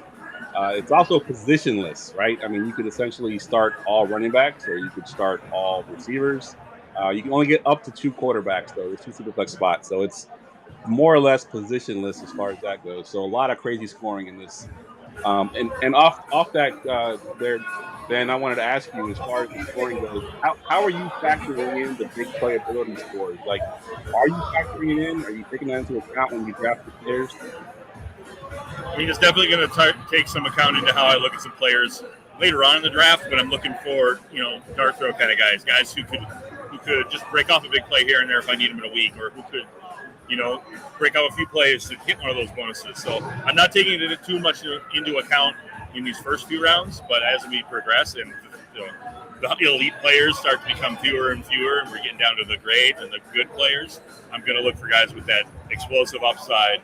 And also matchups down the road where they're playing against defenses that I perceive as softer. Gotcha. You got to explain the bunny ears to me. It's my brand. It's you can find me on all the social medias at FF Rabbit Dad. So I decided I wanted a brand a bunch of years ago, and I looked over at my pet rabbits, and I'm like, that makes sense. So I went to the local Dollar Tree, bought myself a pair of white Easter rabbit ears. And I showed up to Canton for the expo one year, and it just, all right. And then the next year I had business cards, and I had new rabbit ears, and now I have like a dozen pairs of rabbit ears, and we're on our 6th rabbit. It's like, it's just a brand, and I'm running with it. Love it. Makes me noticeable in the crowd too. Well, it's good that you're consistent. You're not like hopping from brand to brand. Like you're just gonna I'm too old to do any hopping. Jamie apparently has a fun fact. Rabbits can see almost 360 degrees around their body because their eyes go on the sides of their heads. So, Jamie, just all the football knowledge, but apparently rabbit knowledge too. I love Jamie for that. He's a funnel of all kinds of knowledge I know from encountering him on many different podcasts. So. Yeah. Either you're sorry or you're welcome. Jamie. Yes. I love Jamie. I think somebody just took off their shirt over there in front of me. Was that also a rabbit? No. That one was not a rabbit. But. Now, I guess rabbit, Oregon Trail, was that the reason you chose this division? Is that just what made the most sense for the brand? I didn't think of that at all, but that probably makes the most sense in a kind of a sick, sad way. But I just went with Oregon Trail because it's OG. It's one of the first video games I remember from many, many years ago, playing it on the old Macintoshes where you didn't have a mouse, you could only play it with the keyboard. Yeah. And it was like 200 pixels on a screen, and that was it. But all the way from then to like every iteration of it, it's just lots of memories. That's why I picked it. Yeah, love it. And I'm interested in your 3rd round pick of Jaden Daniels, who we've seen in some drafts go in the first. So 301, probably thinking good value, and the rushing quarterback is an advantage there. I was thinking amazing value and just the opportunity for those explosive plays. Like, I didn't think in a million years he was going to fall. I told myself I was waiting for like a handful of quarterbacks to maybe fall in at my 3rd pick if they were all there.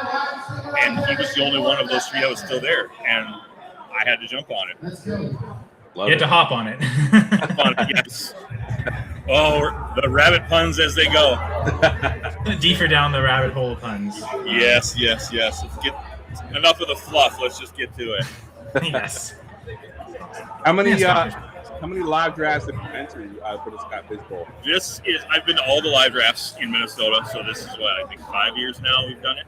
I participated in 4 of them. 1 year I decided not to because I'm like, somebody else needs to have the fun. But I come to every single one regardless of whether I'm drafting or not, because it's just, you got tons of fun people. Everybody's got their opinions, and everybody respects their opinions. And we're eating cheesesteaks and drinking beer while we're drafting fantasy football. How much better can a live draft get? Oh, Yeah. That's right. There's bowling. There's a beer tasting. There's a raffle over here. It's just, it's super fun. And the people is the biggest part about it too. And of course, obviously, all the fundraising stuff we do for Fantasy Gear is huge. Absolutely. Looks like you got a run here on receivers. Rashee Rice, Luther Burden, Zay Flowers, Chris Olave all went back to back here in the 4th round. Yep. Put any pressure on you as someone that doesn't have a receiver? Are you a little nervous about getting one? Or There's enough receivers where I'll get at least a couple. But obviously, you got all the top ones. Like the first 2 or 3 tiers of wide receivers are pretty much off the board. Obviously, I have to consider looking at that soon. And as we get, I'm 6 picks away, 6 picks away. So yeah, it's definitely something I need to take into account of. And these guys are definitely making me feel it for not taking a wide receiver yet. They're ruthless. Because I'm looking at 2 teams have just gone wide receiver. The team at the 110 has 4 straight receivers: Amon-Ra St. Brown, CeeDee Lamb, Tedero McMillan, Luther Burden. So just certain teams that decide we're going to monopolize it. Team close to you at the 103 went Jamar Chase, Drake London, Nico Collins. Yeah. It's definitely it's fun to watch people have their own kinds of builds in these things. Like you'll see the guys who will snag a couple quarterbacks in the first 2 rounds or the first 3 rounds. You'll see guys that'll go all in on running back, all in on wide receiver. You're going to occasionally see a tight end bully from here and there, like we kind of have. Do we continue to have? No, he didn't. Well, he was taking the 3rd one. Yeah, but still, and we're going to get Skip come on the show right after, so we'll get his thoughts on that start. But so far, there's still 5 teams in your division that don't have a wide receiver. So the both extremes exist. Someone that's gone 4 straight and someone that's gone 4 straight rounds without it. Yeah, it's definitely everybody's got their take. Lots of us think oh, I know what I'm doing. I could break the code on this. And it's just, and that's the other fun part is that the strategies change year after year because the scoring changes. So, there's a little bit, whether you're adding or taking away positions. It's just, it's part of the fun. It's a big part of the fun for me to do this because I like the fact that it's never the same year to year to year. Any big surprises so far in your division? Something you like, I would have done that, or that was a little too soon, or someone that may have fallen too late? Yeah, I'll say Jaden Daniels falling to me at the 103. I'm still, I had to sit down. Obviously, I'm sitting down right now because I had to. That one, I love Rashee Rice. I really, really do. But the 4th round seems a bit high. For a guy who, if he crosses a street not in a crosswalk, he could get suspended. Yeah. Like the pick that just came off the board, which hasn't showed up yet, Buka, him going here. I like the wide receiver stacking there. I don't know about it at Buka. Because we saw him go absolutely nuclear at the beginning of last season and then do basically nothing going down the stretch.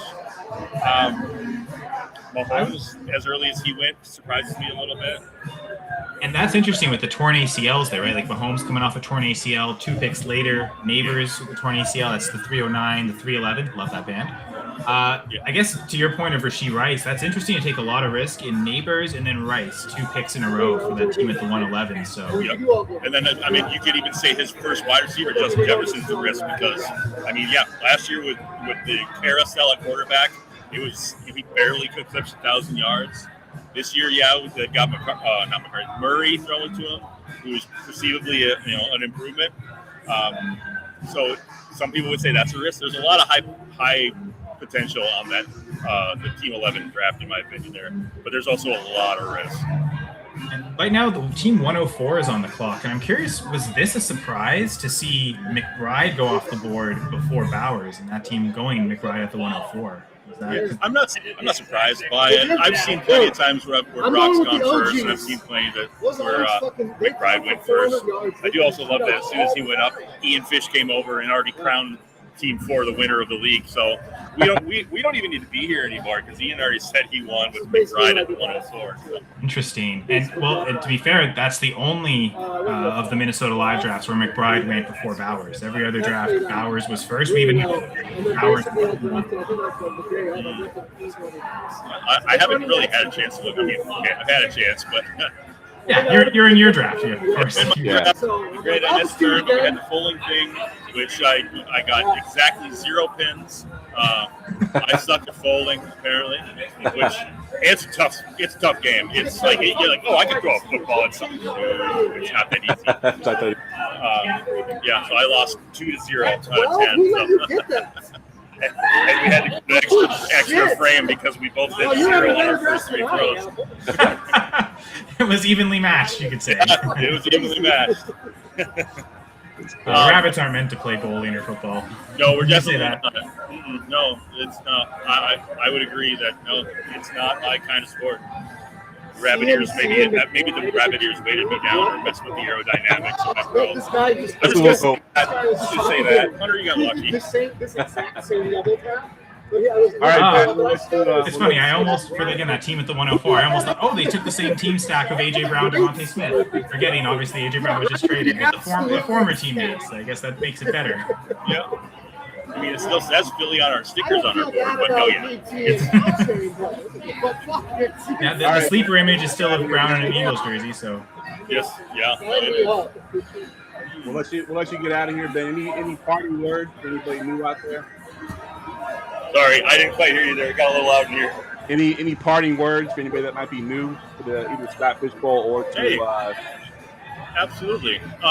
Enjoy, because it's a fun time. You get to communicate, whether you're doing live draft or even not live draft. You find one of those group chats. You get to communicate with a bunch of different people who love the sport, who love. We're all doing this for charity. I mean, I'm not going to tell you how much money I spent on raffle tickets today, but it was a lot. And yeah, good for you. It's for charity. Have fun, and yeah, get together. Do your drafts live, even if it's not Scott Fish. Even if it's just you and 7 friends, in your apartment or whatever. Just it's just extra fun. Love it. Love it. Always live. All right, man. We appreciate you and good luck on your draft. Appreciate you guys having me. Thanks for the tote of good luck, and I'll do what I can to make it run pretty well here. All right. Thank you, man. Thank you. We're going to stay on the Oregon Trail, actually, for our next guest. If Skip is ready, we'll add him, and we'll stick here as Skip is in the Oregon Trail draft as well. Sorry, Jeff. Okay, I'll stop clicking. I think he's there now. We just can't see his video. Skip, can you hear us? I can hear you. I'm having trouble. My camera's not working. I apologize about that, guys. It's all good. Audio's coming in clear, so that's great. Well, that's good. Here I found a nice quiet spot, but yeah, for some reason the camera is not working. Good. I mean, we're just you're at your draft board on the screen. I think that's what all people really want to look at, and we kind of referenced it in the last section with someone going to go bully tight end, and let us know what you did at 107 and 206. Yeah, I love tight ends in the Scott Fish Bowl. He always does tight end premium, and so just with the positionless requirement, right? I can choose any position I want. I don't have to lock in. That seemed like a no-brainer to me, and I'll probably grab a couple more before the day is over. I'm liking how the value's falling at that position for sure.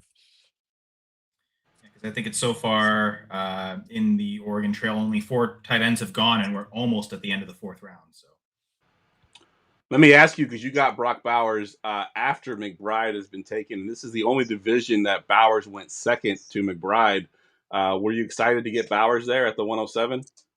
I was excited because I feel like he's gonna really bounce back. Although I was ready to absolutely pounce on McBride if he got to me at 107. So when I saw him go early, I was like, all right, if Bowers can make it to me, I will take him for sure. Otherwise, obviously in the first round, you got plenty of good players to choose from. But yeah, that was that was a slam dunk. And then, Loveland coming back in the second. I love his upside, especially in the scoring system. Did you take 107 specifically thinking that'd be a range to take tight ends either in the first or second round? I wasn't focusing on the tight end position when I thought 1-7. It was more of a, every year up until this point, it's been a third round reversal. And so usually I like to go the end of the first round because then I can get that earlier pick in the second and the third.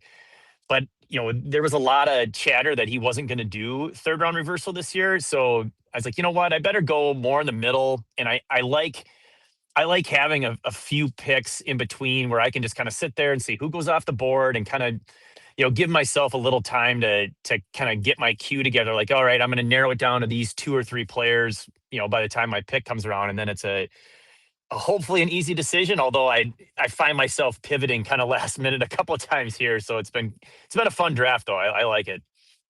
Seems like it's 2/3 of our guests today have either been, the 101, 102, 110. 2 of you that have come on the show today went 106 and 107, and both said the same thing. It was just the thought of being in the middle, less of a wait time between each pick.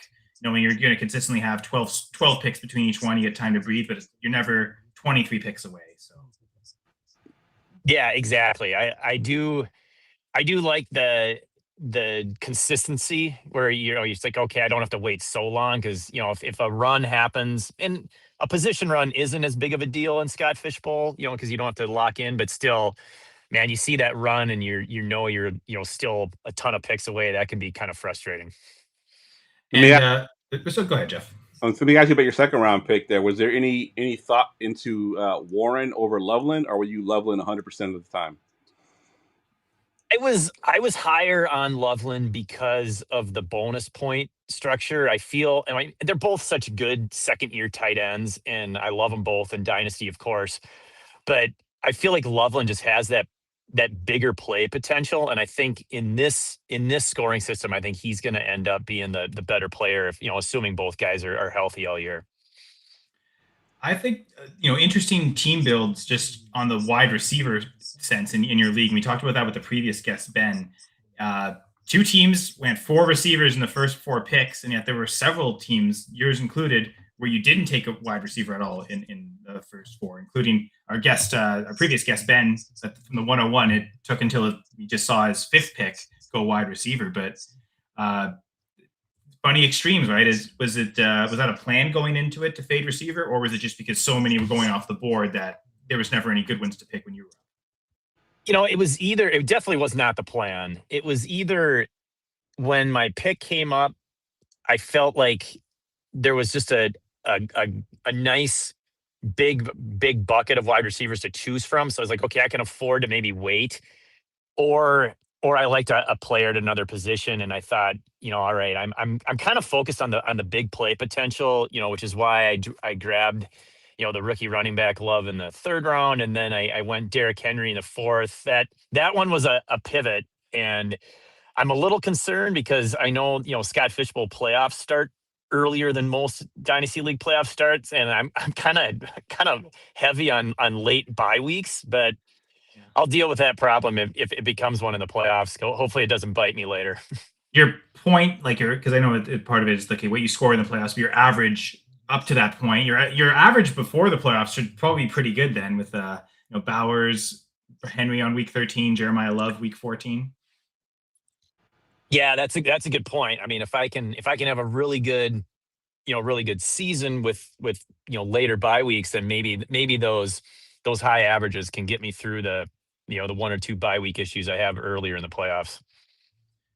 Speaking of Jeremiah Love, I'm looking at all the other Minnesota drafts, and it seems like he's consistently a 3rd, sometimes early 4th round pick. So it seems like you got him right in that range. There's always risk with rookies, maybe mitigated by getting Derrick Henry with your next pick. But were you nervous to make that pick of a rookie as your RB1 there, or do you believe in Loveland enough that you're pretty confident with that? I believe in Love a lot. Anytime a team drafts a running back that high, it should be guaranteed volume. He's got big play potential, and you know, I feel like in this league especially, you have to take chances, right? I mean, you gotta try to stand out. And the thing with Love is I thought at that point in the draft there wasn't another like big play running back that I could try to get that was left. So I just grabbed him and was like, you know, let's shoot for the stars and roll for the, you know, the big risk, big reward kind of guy. And I mean, not a lot of running backs have come off the board since then, almost 2 rounds away. When, you know, Chase Brown, you took Henry, see Kyron Williams and Brees Hall at the end of the fourth, but it does been a lot of wide receivers go off the board in these few rounds. So, and I guess a lot of those running backs after Love, they're all volume based guys, not necessarily big play. And Chase Brown, I think to a certain extent can have that, but it's the volume guys. So I guess from that standpoint, Love does stand out as a big play potential guy. Yeah, exactly. And you know, we'll see how the rest of this one goes. I suspect I'll probably go on a little bit of a personal wide receiver run here, but again, like I mentioned earlier, there's tight ends left that I really like. So I will not be shy to take more tight ends and go tight end heavy. Yeah, 103 just went receiver again. I mean, I think he's on a mission there. He's got Straight. 5 receivers.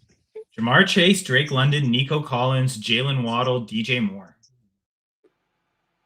That is a definite wide receiver heavy team. I'm looking at the board now. It's like, man, I love the strategy. I love it when people do something different. So, you know, embrace the fun of the Scott Fish Bowl. Embrace the fact that you don't have to go with whatever position you feel you have to fill. But Christian Watson there, you know, going at 502, that's one where, again, a big play guy. He probably would have been on my list, you know, for my pick coming up here in the 5th round. But even now I wonder, because we're starting to see 2 of those teams at the early 5th finally took their first receivers. Again, our previous guest Ben took Terry McLaurin, and like you mentioned, the team at the 102 took Christian Watson. So even the teams that have resisted wide receiver up to this point, it seems like we keep, you know, we've had 4 straight receivers to start the 5th round, so they just keep flying off. And the retro coach in the chat there is kind of echoing what you said, that the tight ends are deep after the top 2, and only 1 tight end is gone after you took your second tight end here. So there's a lot of tight ends still on the board here. Any thought of going tight end here in this round? Oh yeah. There's a couple guys I will consider it. I mean, we'll see. You know, again, I love to take chances in this league, so I might go bold and go with like a rookie wide receiver, because Carnell Tate's a big play guy, so that's sitting there interesting. Jameson Williams is another big play guy that's out there for Detroit, so it wouldn't hurt me to draft one of those guys. But you know, a guy like Tucker Kraft, I mean, I know he's coming off the injury, but man, when he's healthy in Green Bay, he's a top 5 tight end for sure, in my opinion. So I will not be afraid to grab him. And I know he's already been drafted in another league. I heard the announcement. So I'm looking at just all the Minnesota drafts we have. I'm seeing him at 310 in one league. Yeah, I think that was the earliest. Yep. Yeah. And that's as the tight end 5. So you were now on the clock, sir. Any you want to go ahead and walk us through your pick here? Yeah, let's do that. That'll be fun. I'm just kind of looking. Yeah, I mentioned Tate. I mentioned Kraft. I've also got Caleb Williams as a potential quarterback. Stack with Loveland, yeah. Yep. Oh, yeah, that's a good point. And you've got Jackson Dart. It makes me a little more nervous. Trevor Lawrence probably solid as well. And that kind of does it, I think, for me at the quarterback, at least at this spot. You know, thinking running backs, there's not a whole lot left that excites me, at least not here. So I'm probably going to fade that. T. Higgins at wide receiver is an interesting one for Cincinnati, because he can always have a big season. But yeah, I think I might actually go with that stack option and take Caleb Williams, stack him with Loveland, and hope that Ben Johnson offense in Chicago, in year 2 can be even more of an improvement. Now maybe the guys are more familiar with the system and they're not working out the kinks. So yeah, I'm going to take him right now. Awesome. Yeah, I think last year in points per game, like just conventional scoring, I believe he finished around QB 10. You're taking him as QB 11, so I mean if he replicates what he did last year, doesn't need to take another step up, you'll still probably be pretty happy with that investment. Yeah, although I got to admit, after taking Loveland in the second and Love in the third, maybe Jordan Love should have been my pick, and I could just have the all Love team. I like it. I mean, there's not to say you can't take him in the next round, right? There you go. I actually announced that to the table, and there was one guy that was just looking at me like, "Oh, you absolutely have to take him. Like, you are committed to that now." So I think you're the first guest that we had that actually has a stack, and I haven't seen a ton of stacks so far through through these first couple divisions we've been looking at. And even in the Oregon Trail division, there's technically a stack between quarterbacks and running backs: Barkley and Hurts, Joe Burrow, Chase Brown, but none of the conventional pass catching stacks that we're used to seeing. Yeah. So what are your thoughts on stack? I know it's kind of what made your decision here to go with that stack, but is it something you try to do in Scott Fishbowl?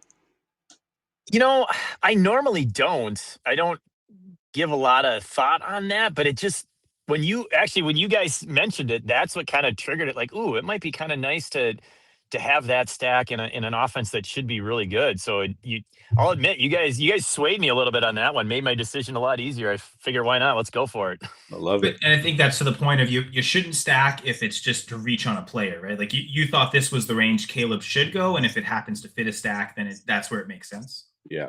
Yeah, absolutely. Yeah, I don't like to reach, in general, right? That's never a good feeling, but if you love a guy, I'm also a go get your guy kind of fantasy player. It's like, this league especially, but in general, fantasy should be fun. And the Scott Fishbowl is all about, charity and having fun. I mean, these live drafts, for those of you that if you've never had a chance to participate, you really should. It's so nice to participate live and get to meet the people in your league. And now that I've done this, a few years in a row, you just start to see, familiar faces. It's like, oh, hey, how's it going? Haven't talked to you in a year, but it's nice to run into the same people year after year. Oh, for sure. And actually, the next pick, T. Higgins, is technically a stack. That is the team that had Joe Burrow. So there's some stack in there. And nice. I should bounce back to Rabbit Dad again, our previous guest. He does have a stack with Jaden Daniels and Terry McLaurin. So there's your DC area stack, Jeff. There you go. And yeah, I think the retro coach saying might really make a difference in the playoffs when it comes to stacks, especially with a tournament of 5,000 teams. How do you differentiate yourself in those key weeks? Yeah, absolutely. You got to do it somehow. Looking at your draft board here, is there any surprises that you've seen so far? People that you didn't think would go as high as they did, or they went too low? I was shocked when Josh Allen went with the second pick overall. The scoring system, I don't know if quarterbacks are going to be worth those high picks.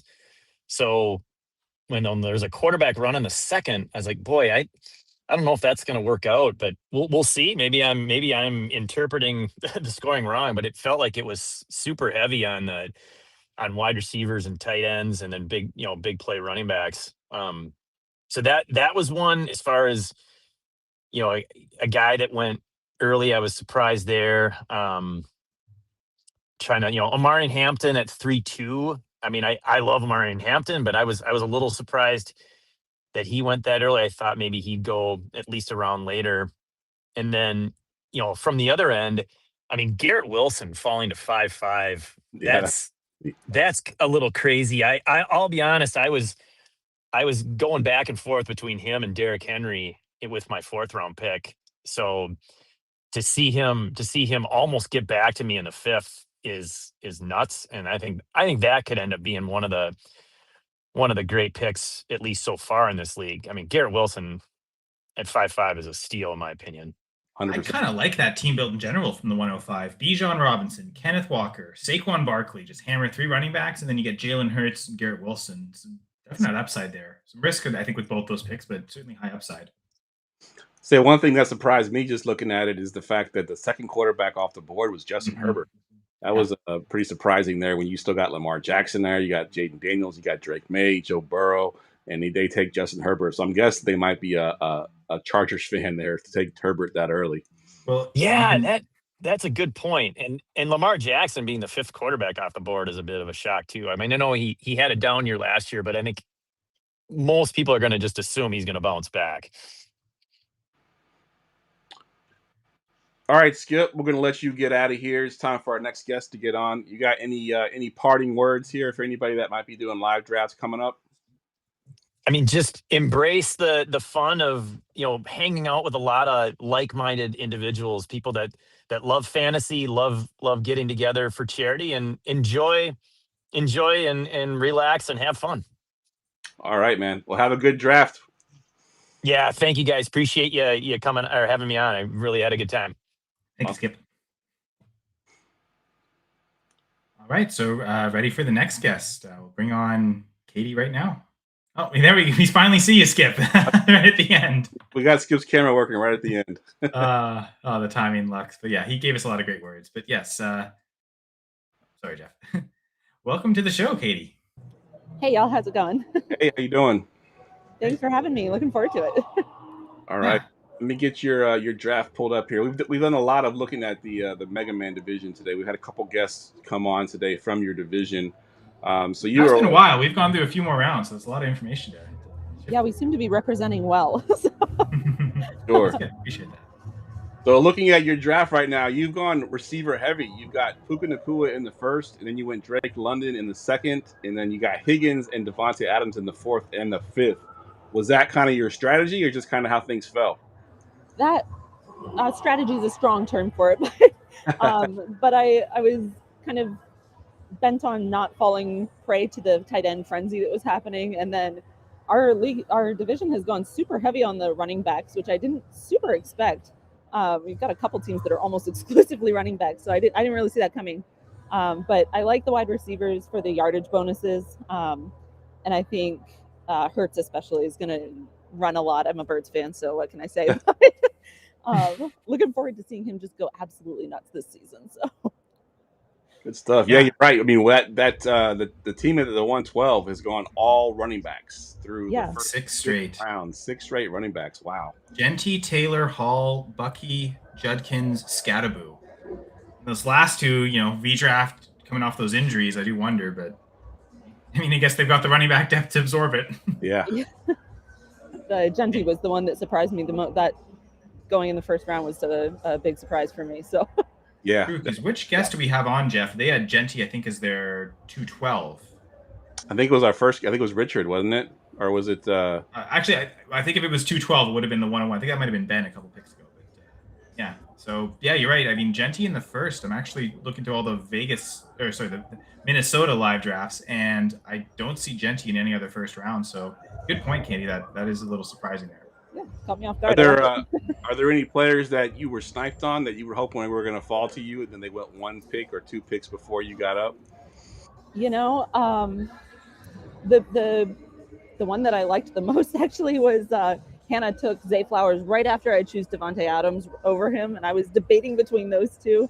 So it's not that it was sniped right before, but I respected that pick. I was not quite sure which way to go with that one, and she snapped him right up. So I like that. Yeah. Made you feel good about your pick, right? You guess you had the right decisions to make. Exactly. Yeah, we seem to be on the same page kind of the whole way through here now. So I'm feeling good. Wide receivers for the first 5 picks. You both took quarterbacks in the 3rd round with rushing upside. So I know when Hannah was on, she mentioned just scoring seemed to lead towards wide receiver, and as long as there were good receivers available, I mean, she's taken 5 of 6 receivers so far in the draft. Yep. Yeah, no, I like that with all of the passing bonuses, and we think so many of the wide receivers are going to see so many targets this year that I think, I'm taking that as my strategy to just load up on those and see how many targets they can capitalize on. So you're actually on the clock right now. Do you want to walk us through your pick here? Yeah, I'd love to. Let's see. I was thinking we would go back to the wide receiver route. That's kind of my my role here. And I'm liking the Mike Evans, so I'm probably dropping down here just a little bit for Mike Evans. All of those quarterbacks are still sitting there, and I think they're going to be there for a while. So I am going to take a second quarterback later on, maybe 9 or 10. But Mike Evans is coming with me right now. We'll hope that somebody puts up my sticker for me.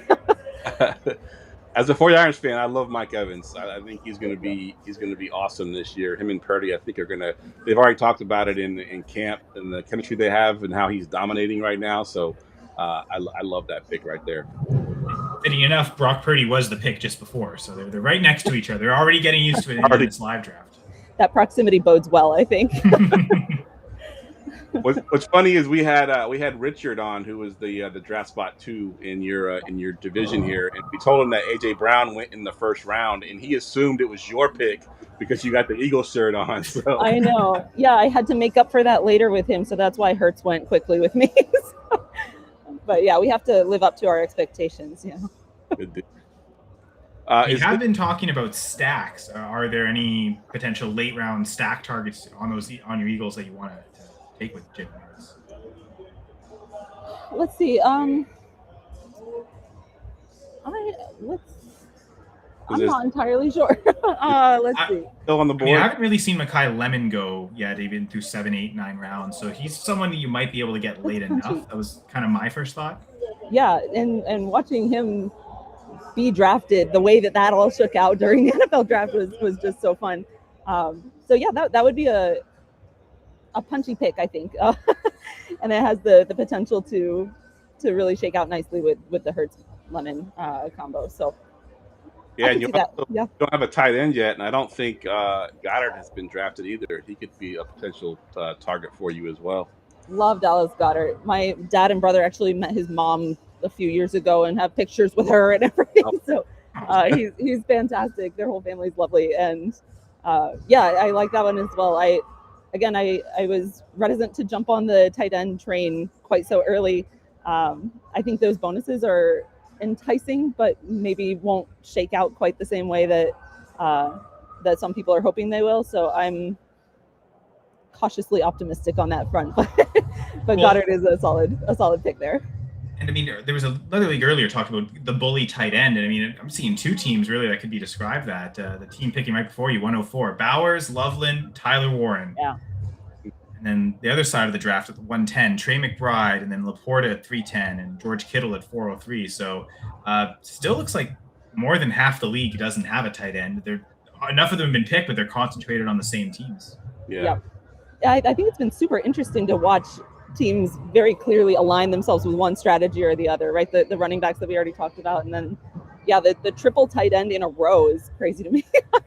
But honestly, it'd be super fun to watch that pan out exactly how they hope it to. So, I wish them nothing but the best there. How many live drafts have you been in? This is my first.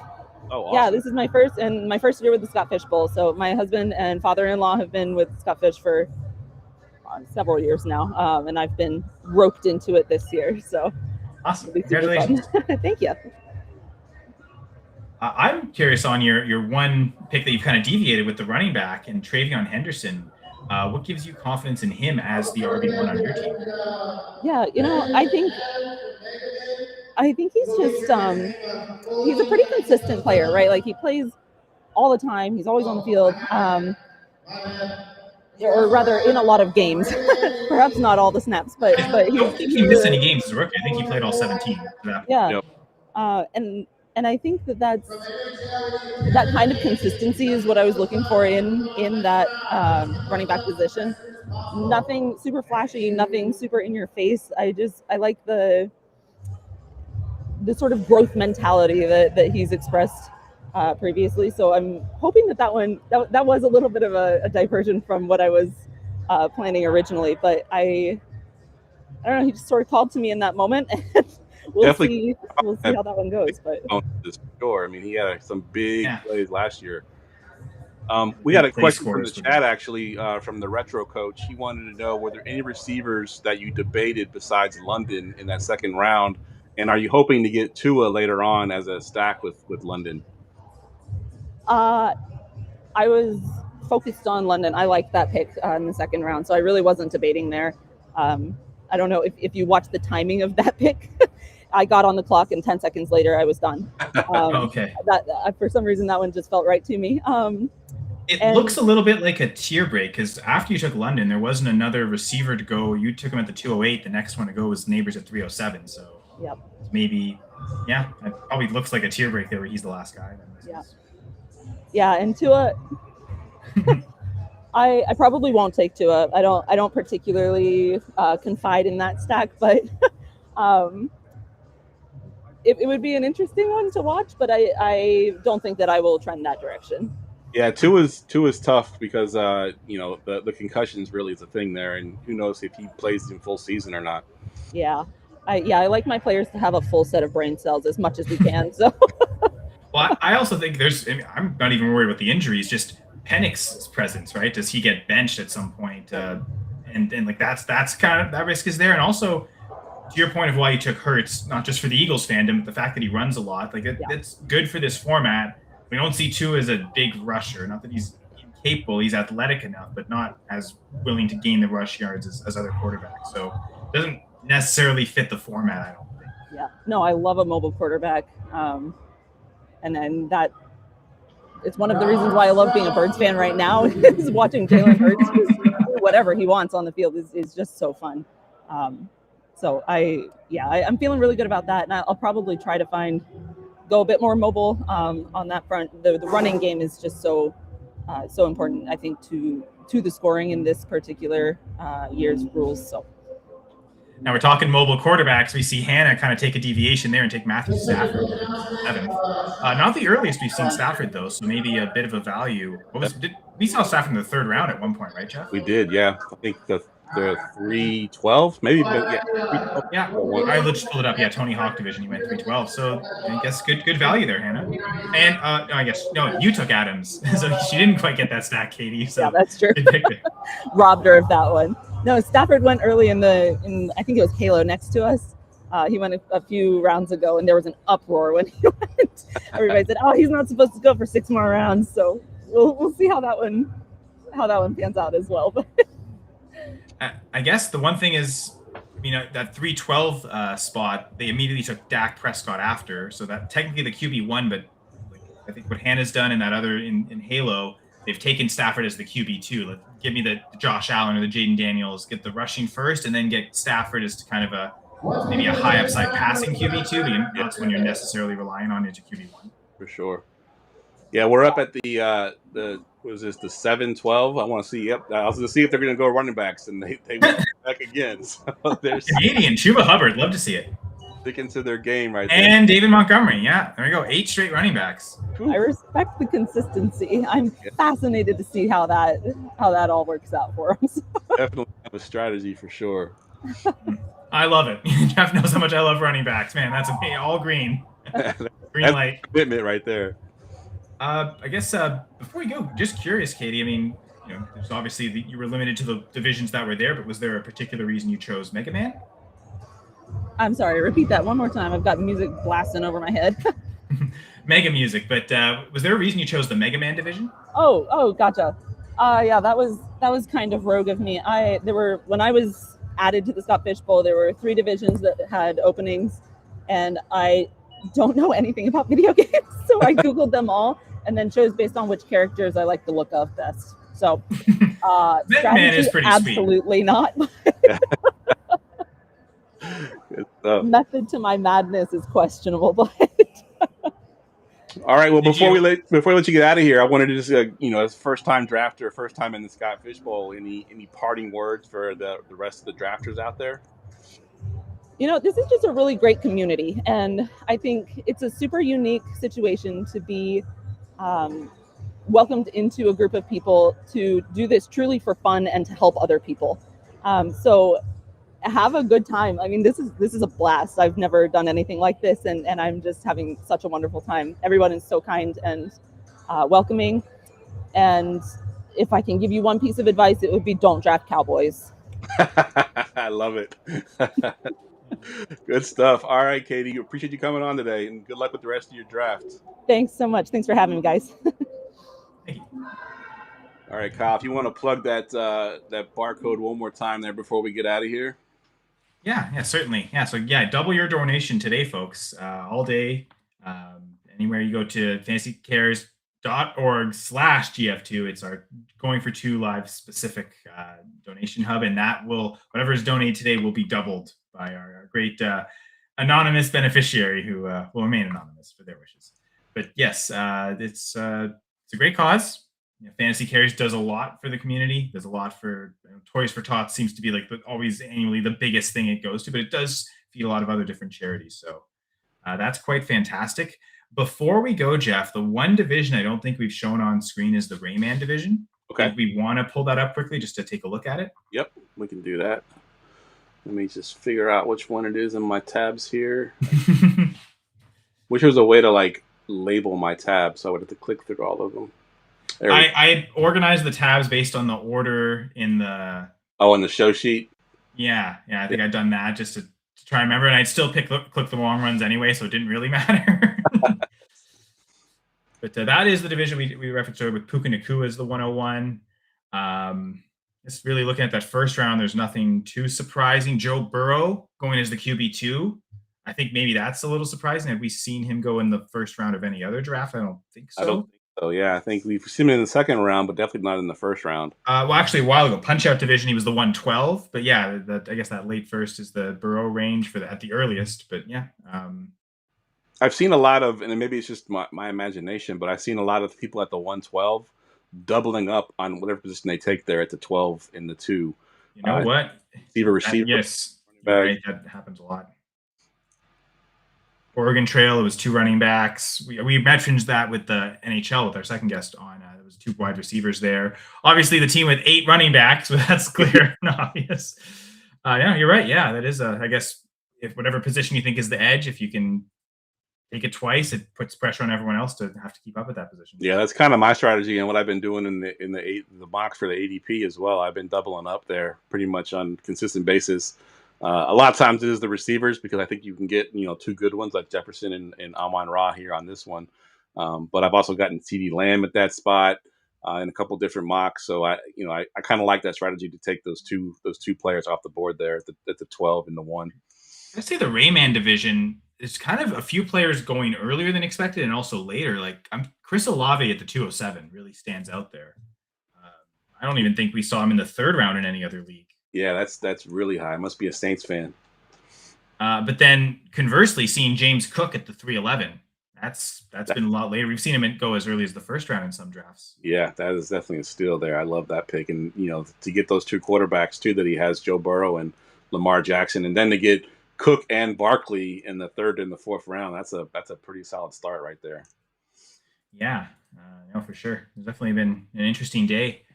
Definitely love interacting with all our guests and seeing how they build their teams. Speaking of Olave, if we go back to Andy's team in NHL 94, I don't necessarily have to pull it up, but I read through it. But after going Bijan Walker, he decided to go London Olave and Harold Fannin. So I know he was mentioning the fading of quarterbacks, and so far through 5 rounds, Andy has continued to kind of pass on the quarterbacks. And 5 high end elite upside. He's got 2 running backs, 2 wide receivers, and that tight end.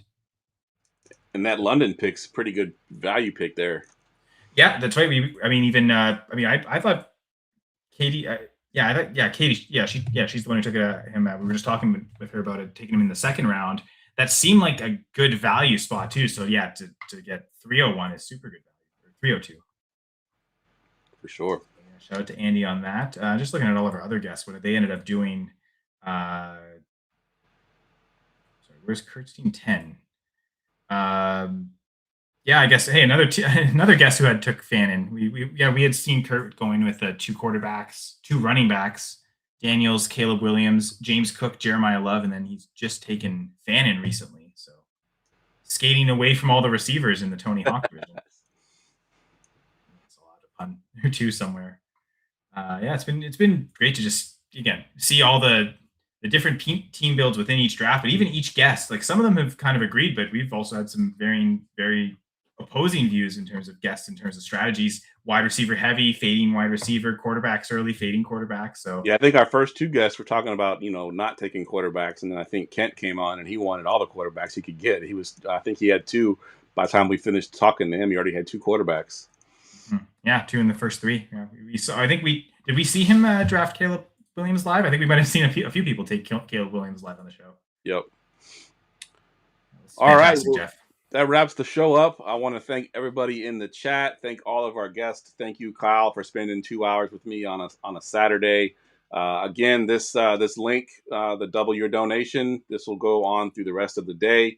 fantasycares.org /GF2, double your donation.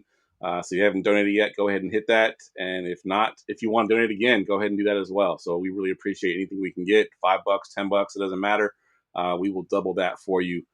Kyle, anything that you want to, I know you said you didn't do a whole lot of research going into this. Anything that you may have learned or anything that you're rethinking that you may have been thinking before? Well, yeah, I was thinking at the 109, I'd love for, again, a Lamar or Jaden Daniels to fall there. But at the same time, seeing how much a guy like Daniels has fallen, can you get away with waiting to the second round to take him? So that's going to have to be a debate to see, I guess if I'm sitting there and 3 or 4 quarterbacks have already gone off the board, maybe just play it safe and take Daniels at 109. If it's, Josh Allen's the only one that's gone, maybe I won't reach on the QB2 and wait. So I think from that 109, 204 is, I feel like I want to leave at least with 1 quarterback, probably not 2 though. Like so I've just got to, I guess, figure out which of those 2 picks is the best to make that quarterback choice. Right.